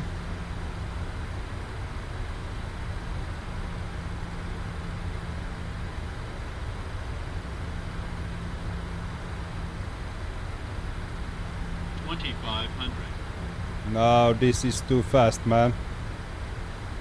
This is too... I should have decelerated earlier.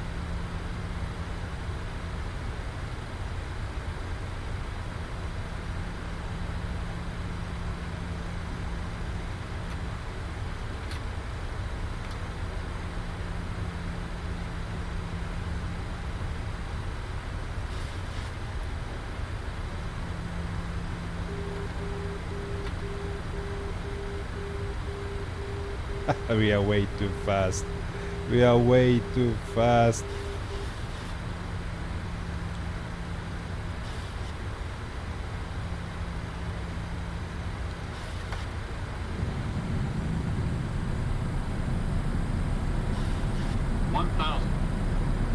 Now we are at 200 knots.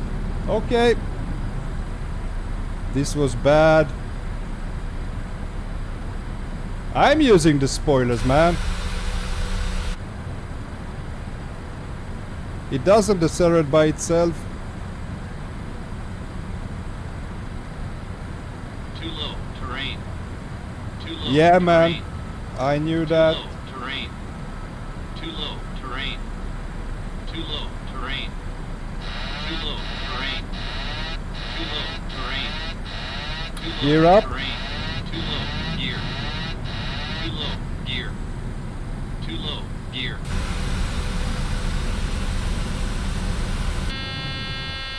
Too low gear. Too low gear. Too low gear. Too low gear. Too low gear. Too low. Let's gear. disable the auto thrust. Too low gear. Airspeed full. Airspeed full. Too low gear. Airspeed full. Airspeed full. Too low gear. Too low gear.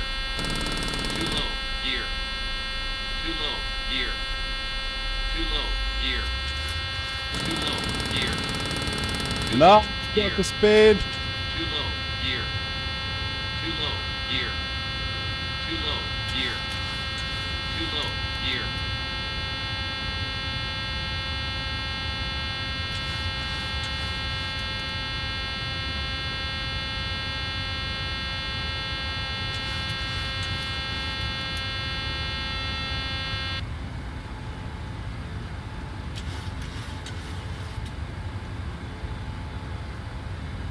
Jesus.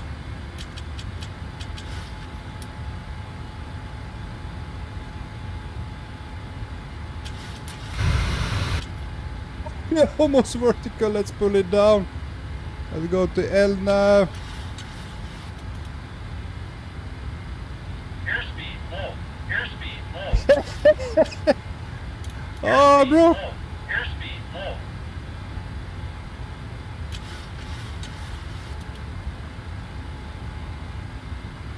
It won't engage. L nav. Okay, we are still flying.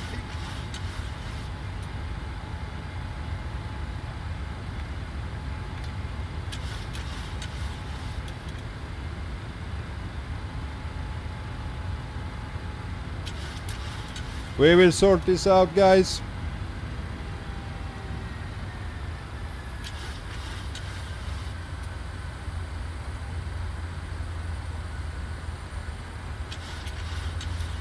Okay, we are some stable.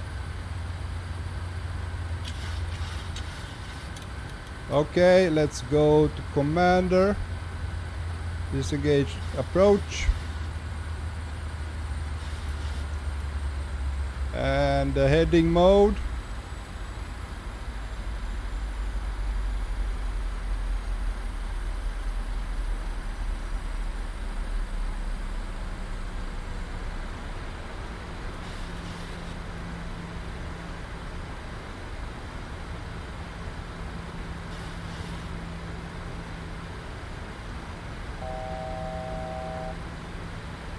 Okay, VNAV is working. Why can I engage? Now it's working the heading.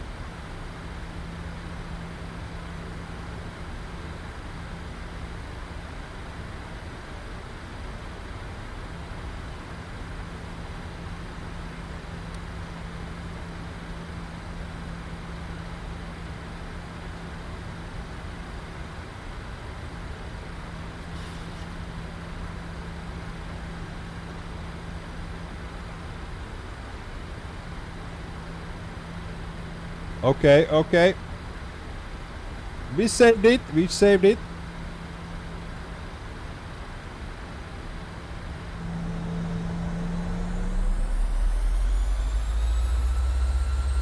Cliff landing, there's one thing you didn't know. Okay. We need to get on this course for 10 minutes tomorrow. Approach for no man. The thing I didn't know, I had to the speed. I had to set it manual. It was the mistake I did. I trusted the aircraft to slow down the speed itself, but it didn't do that. We're gonna go around, try it one more time.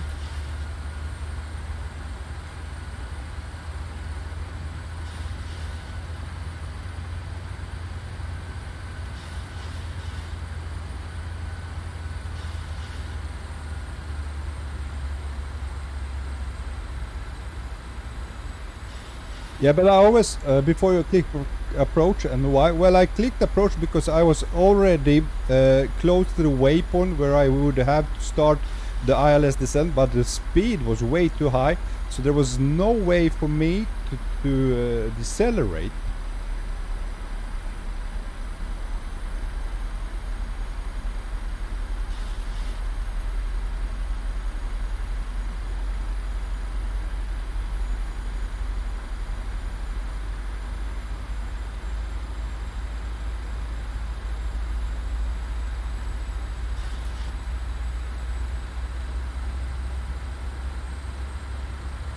Exactly, Clipper. The ground speed was way too high. I went in like a bullet and there was no way to save it.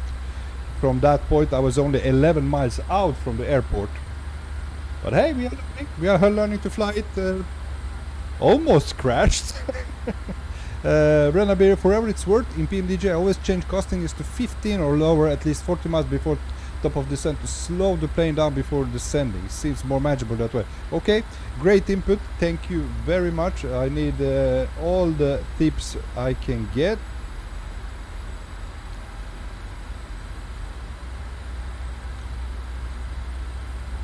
Now we're gonna proceed on this course. We are at 8,000 feet, which is our approach altitude. And let's set the... Yeah, we are even a little bit high. We was on standard. Flight Karam, I didn't know what happened, but in Boeing aircraft, once it captured the glide path, you need to set the speed manually. Okay, okay.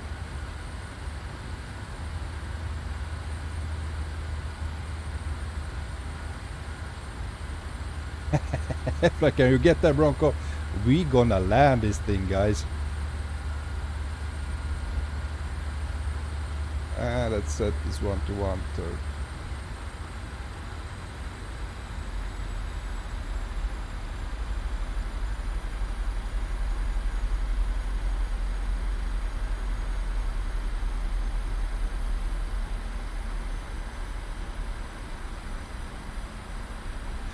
Lema, approach the 7 manual speed. You need to turn it manually using the maneuver depends on the PFD. Recommended to use the minimum noise approach, which works best. Lima, descent should start 15 nautical miles from the touchdown automatically, and you should engage flaps as soon as maneuvering speeds are matched. Okay, okay.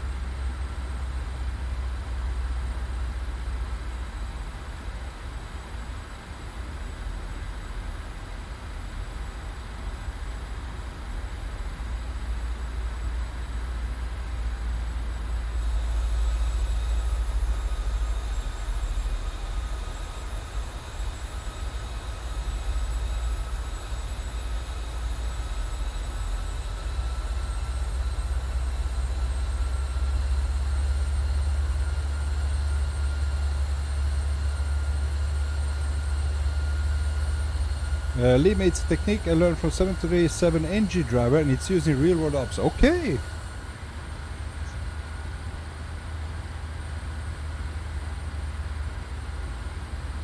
So actually we should be on a higher speed now.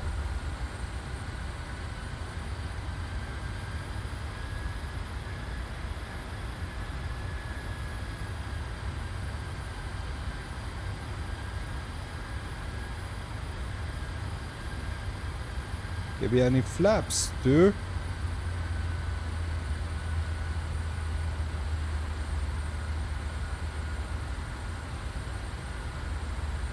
Now we need to be, let's go to 150 knots.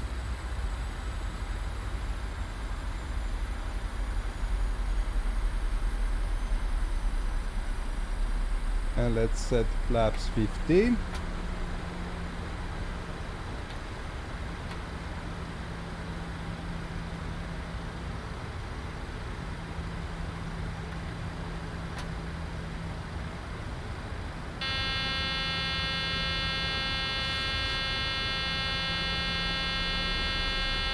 Where's that sound coming from?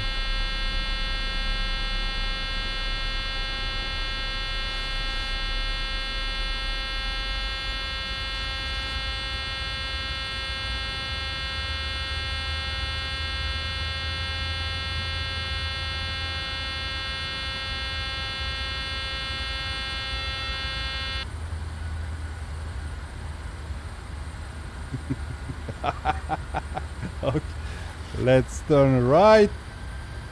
Oh no, the wrong one. We're gonna go heading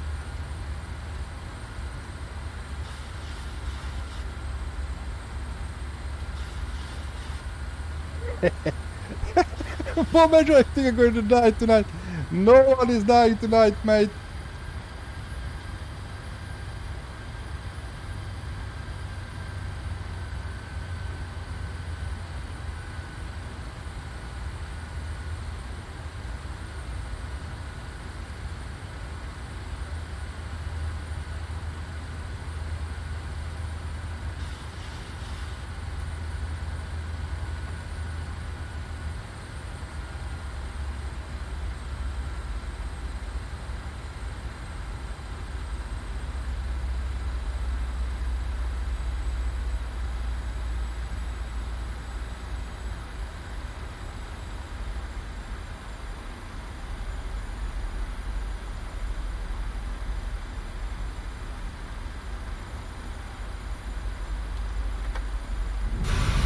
Let's go gear down.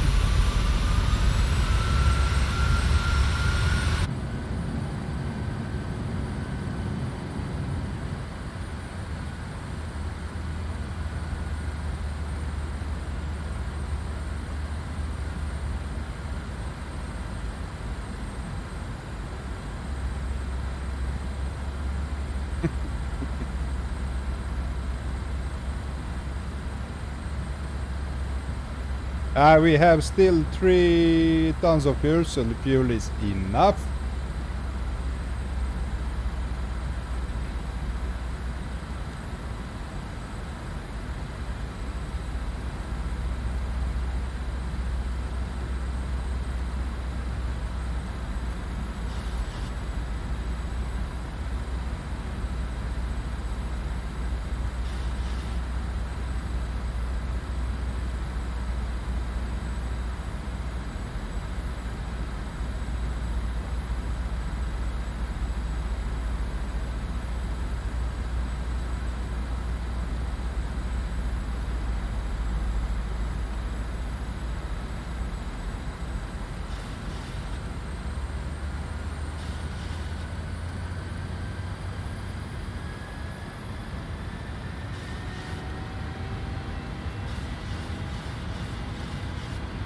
Ooh, it's struggling.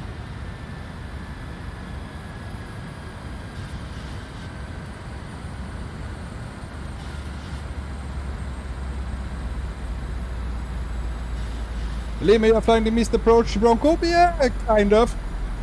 I extended it a little bit more.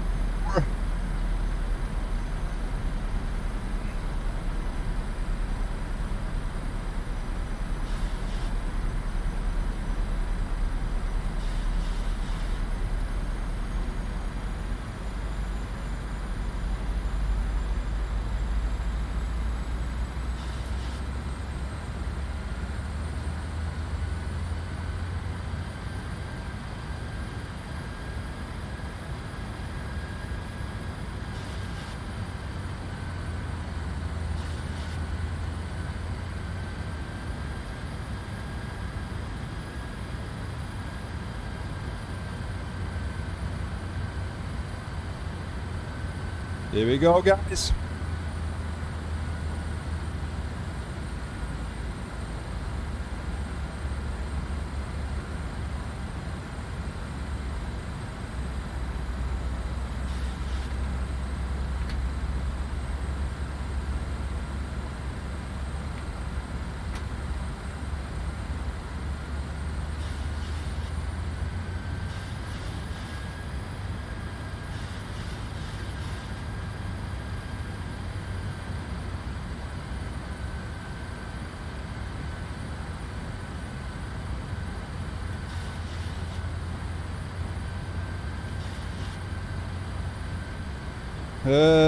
Let's see. Approach VREF not selected.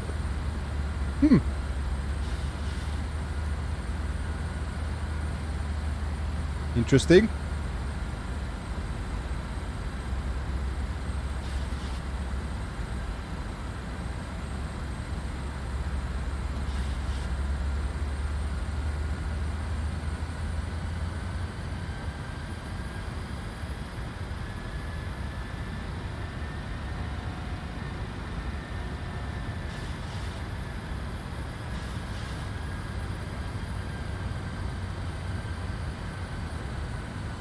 We're a little bit off, need to go to the left slightly to catch the...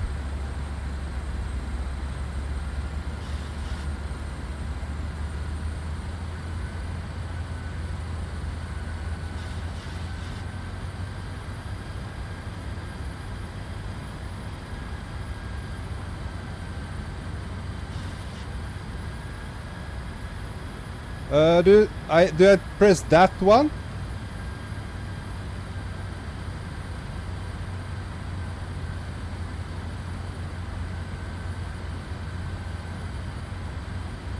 Okay, runway in sight.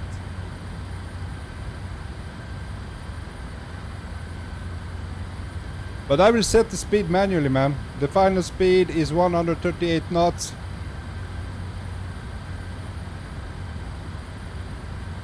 Now let's turn right.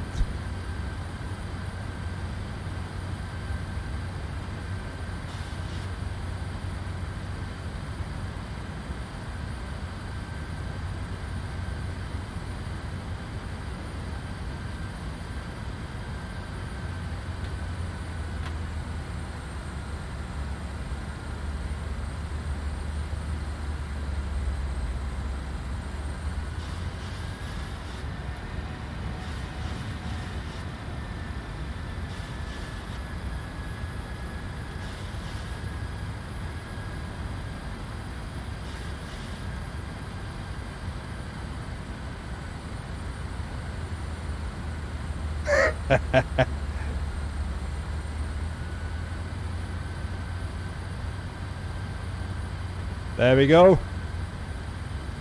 We're gonna catch the glide path. Yes, it's captured.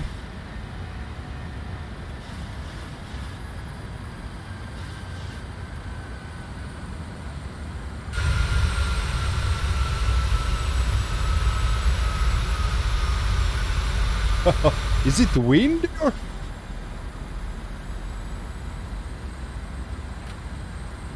Okay, speed brake on. Let's do this, guys.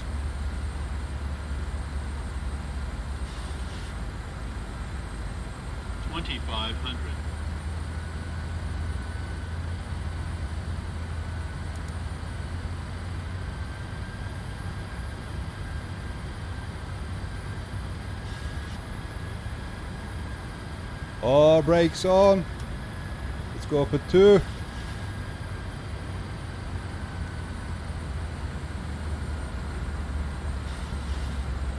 Your plane is a little drunk. I don't know what's... Okay.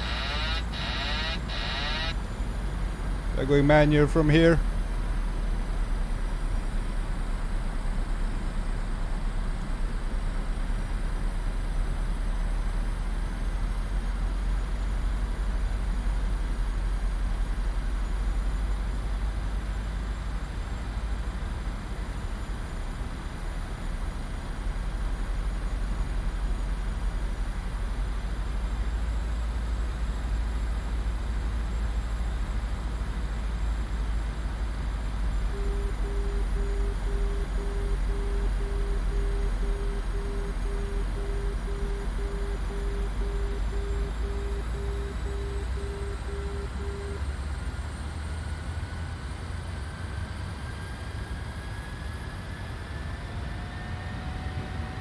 Well, it's not an Airbus, that's for sure, guys.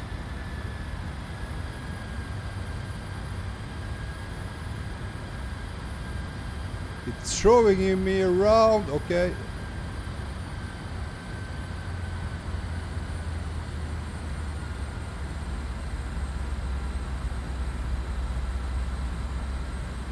We have a crosswind of 12 knots from the side.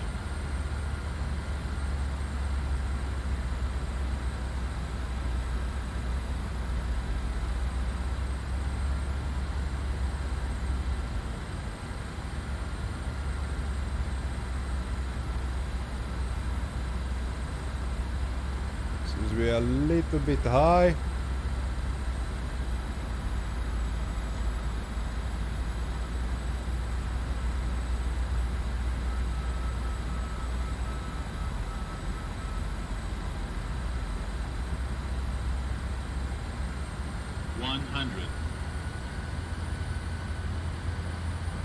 $50,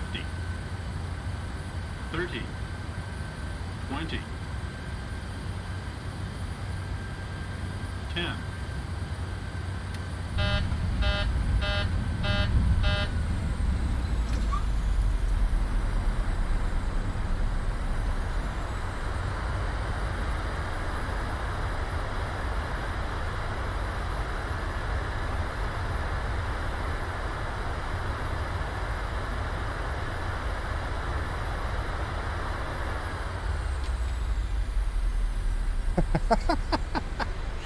Okay, guys, we're gonna complete. Wow! Holy! As I said, nope, it's not an Airbus.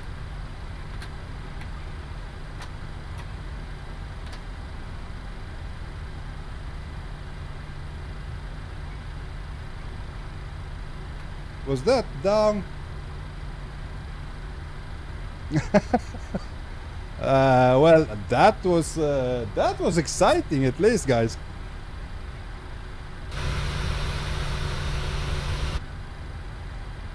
Welcome to Johannesburg, and this is why you don't fly on VATSIM when you're not completely familiar with the aircraft. Oh, look at that bump. Okay, we need to stay clear of it. They can't let they are throwing up in the back, guys.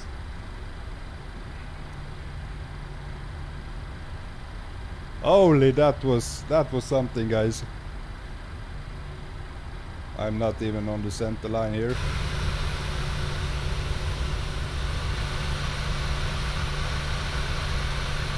Where is the airport? This runway is quite far away. I don't need to go right here.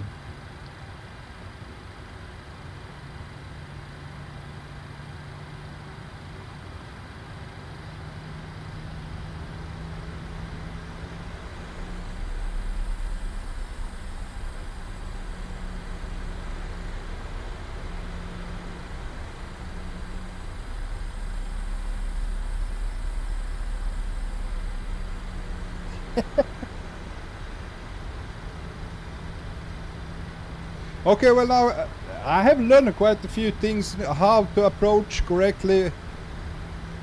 Let me see, let's go with the landing lights, runway 2 lights, go.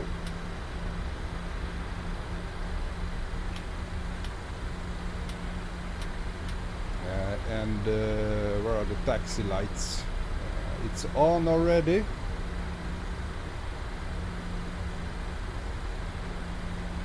We need to start the APU. How did I did that now? APU on and start.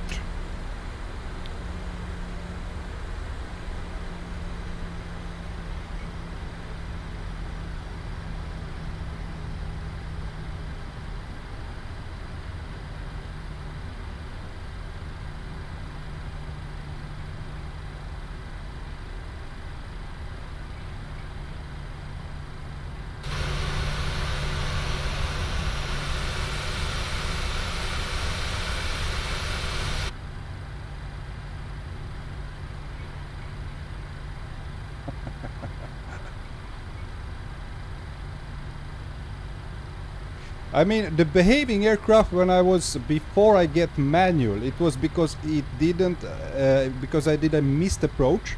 So everything I set up in the FMC wasn't applied anymore. Is that correct?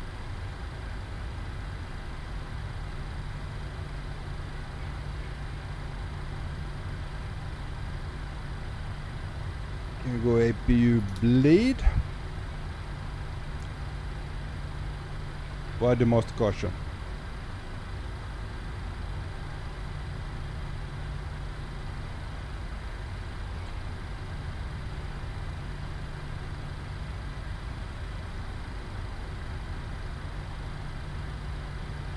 Click the blue thingies.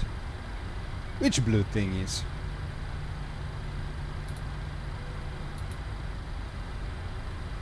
Those one?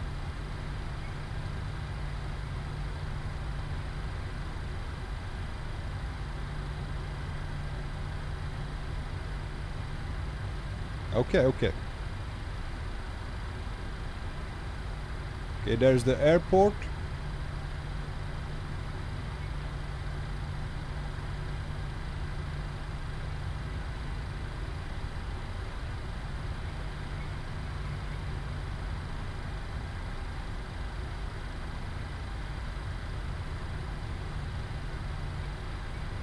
Talk to me, Bronco, when can you do a Discord VAT? What do you mean by that?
Yeah, I cannot. I have to cross here. I'll go on the runway.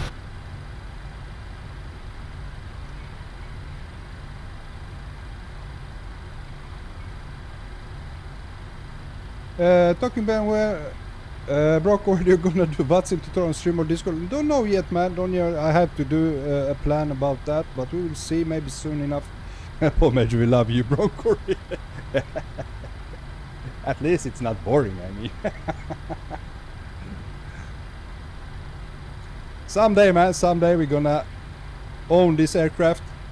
This is just like fourth time I'm flying. I have landed this twice before.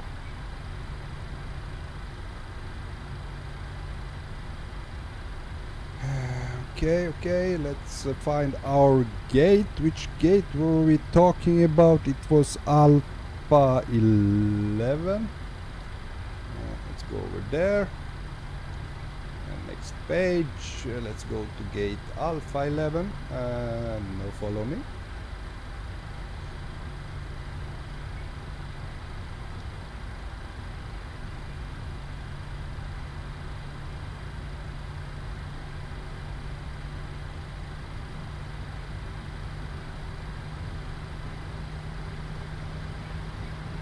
But I still must say I'm enjoying flying it.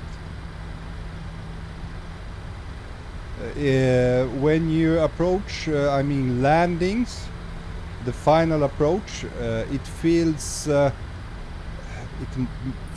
better handling.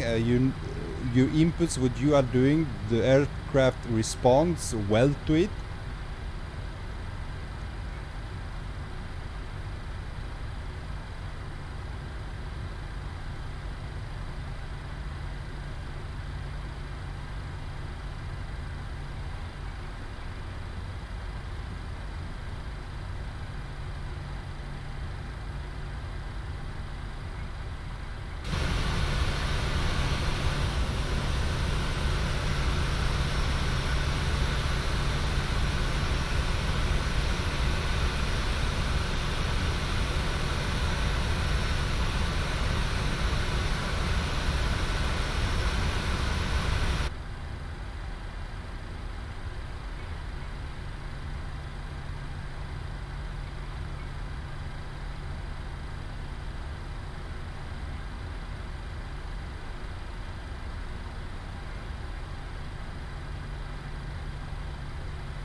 Okay, let's head in here.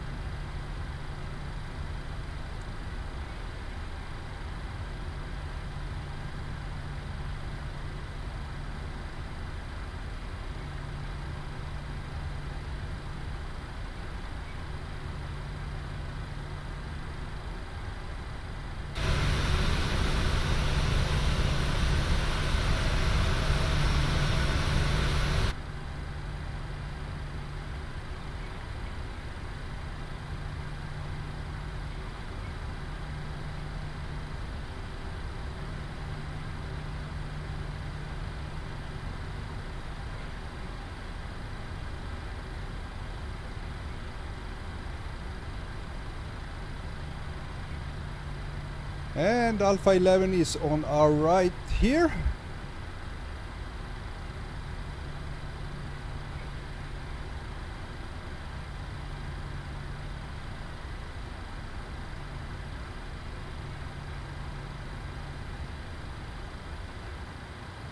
Okay, the aircraft is not turning as I want.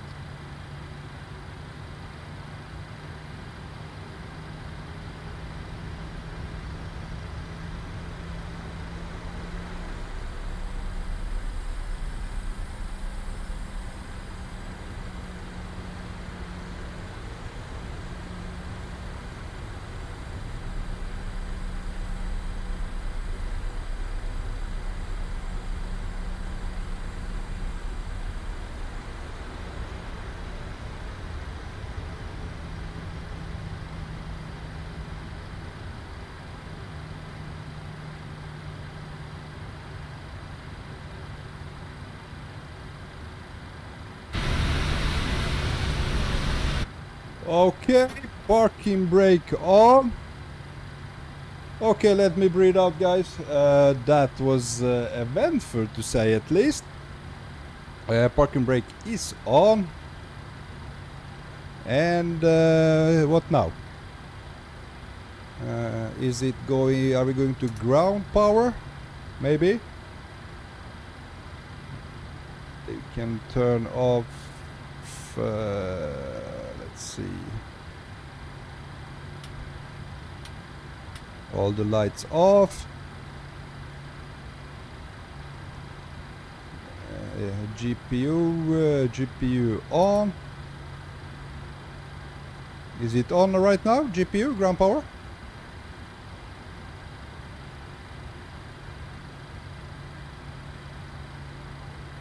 Okay, let's see with try the engine cutout.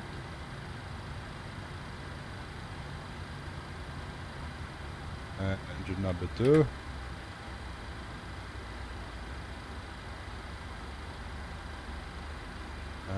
No, not boarding. Wrong one. Ah, never mind.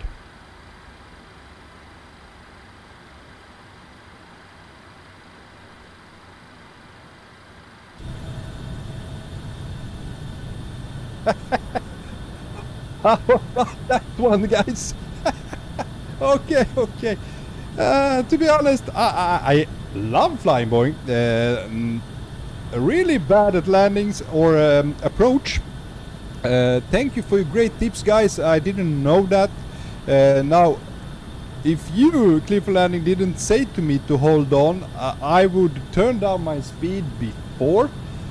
But since I'm very insecure, very inexperienced in flying 737, so I thought like, okay, let's trust Cliffy, he knows. Turned out to be wrong decision. I should have manually descended the speed way before the approach, before the entering the glide path. Yeah, and thank you very much, Brendan, for your inputs, as well from you, Lime. Really appreciate it. Hope you enjoyed this flight anyway. South African Airlines, Airways, and yeah, we made it to somehow back to or to Johannesburg. Anyway, guys, on there will be no stream this Wednesday. We usually stream Wednesdays and Sundays. I'm working late this Wednesday. So instead I prepared a video. I have recorded a full flight from Amsterdam to Nice in Phoenix HE20-200. So if you're dying to see more from Bronco, so tune in. On Wednesday will be launched a full flight video from Amsterdam with VATSIM ATC on. And as well, I wish you a great start of your week and great rest of your week, guys. Yeah, if you haven't hit the like button, please hit the like button. If you want to see more flights with me, yeah, just subscribe, and I hopefully catch you on the next flight. Big thank you for all your help. Thank you for being here with me. Yeah, I can't say enough how much I appreciate your company here, guys. Anyway, this has been the end of the stream, and I catch you next Sunday. Until then, have a great week, sleep well, and bye bye, my friends.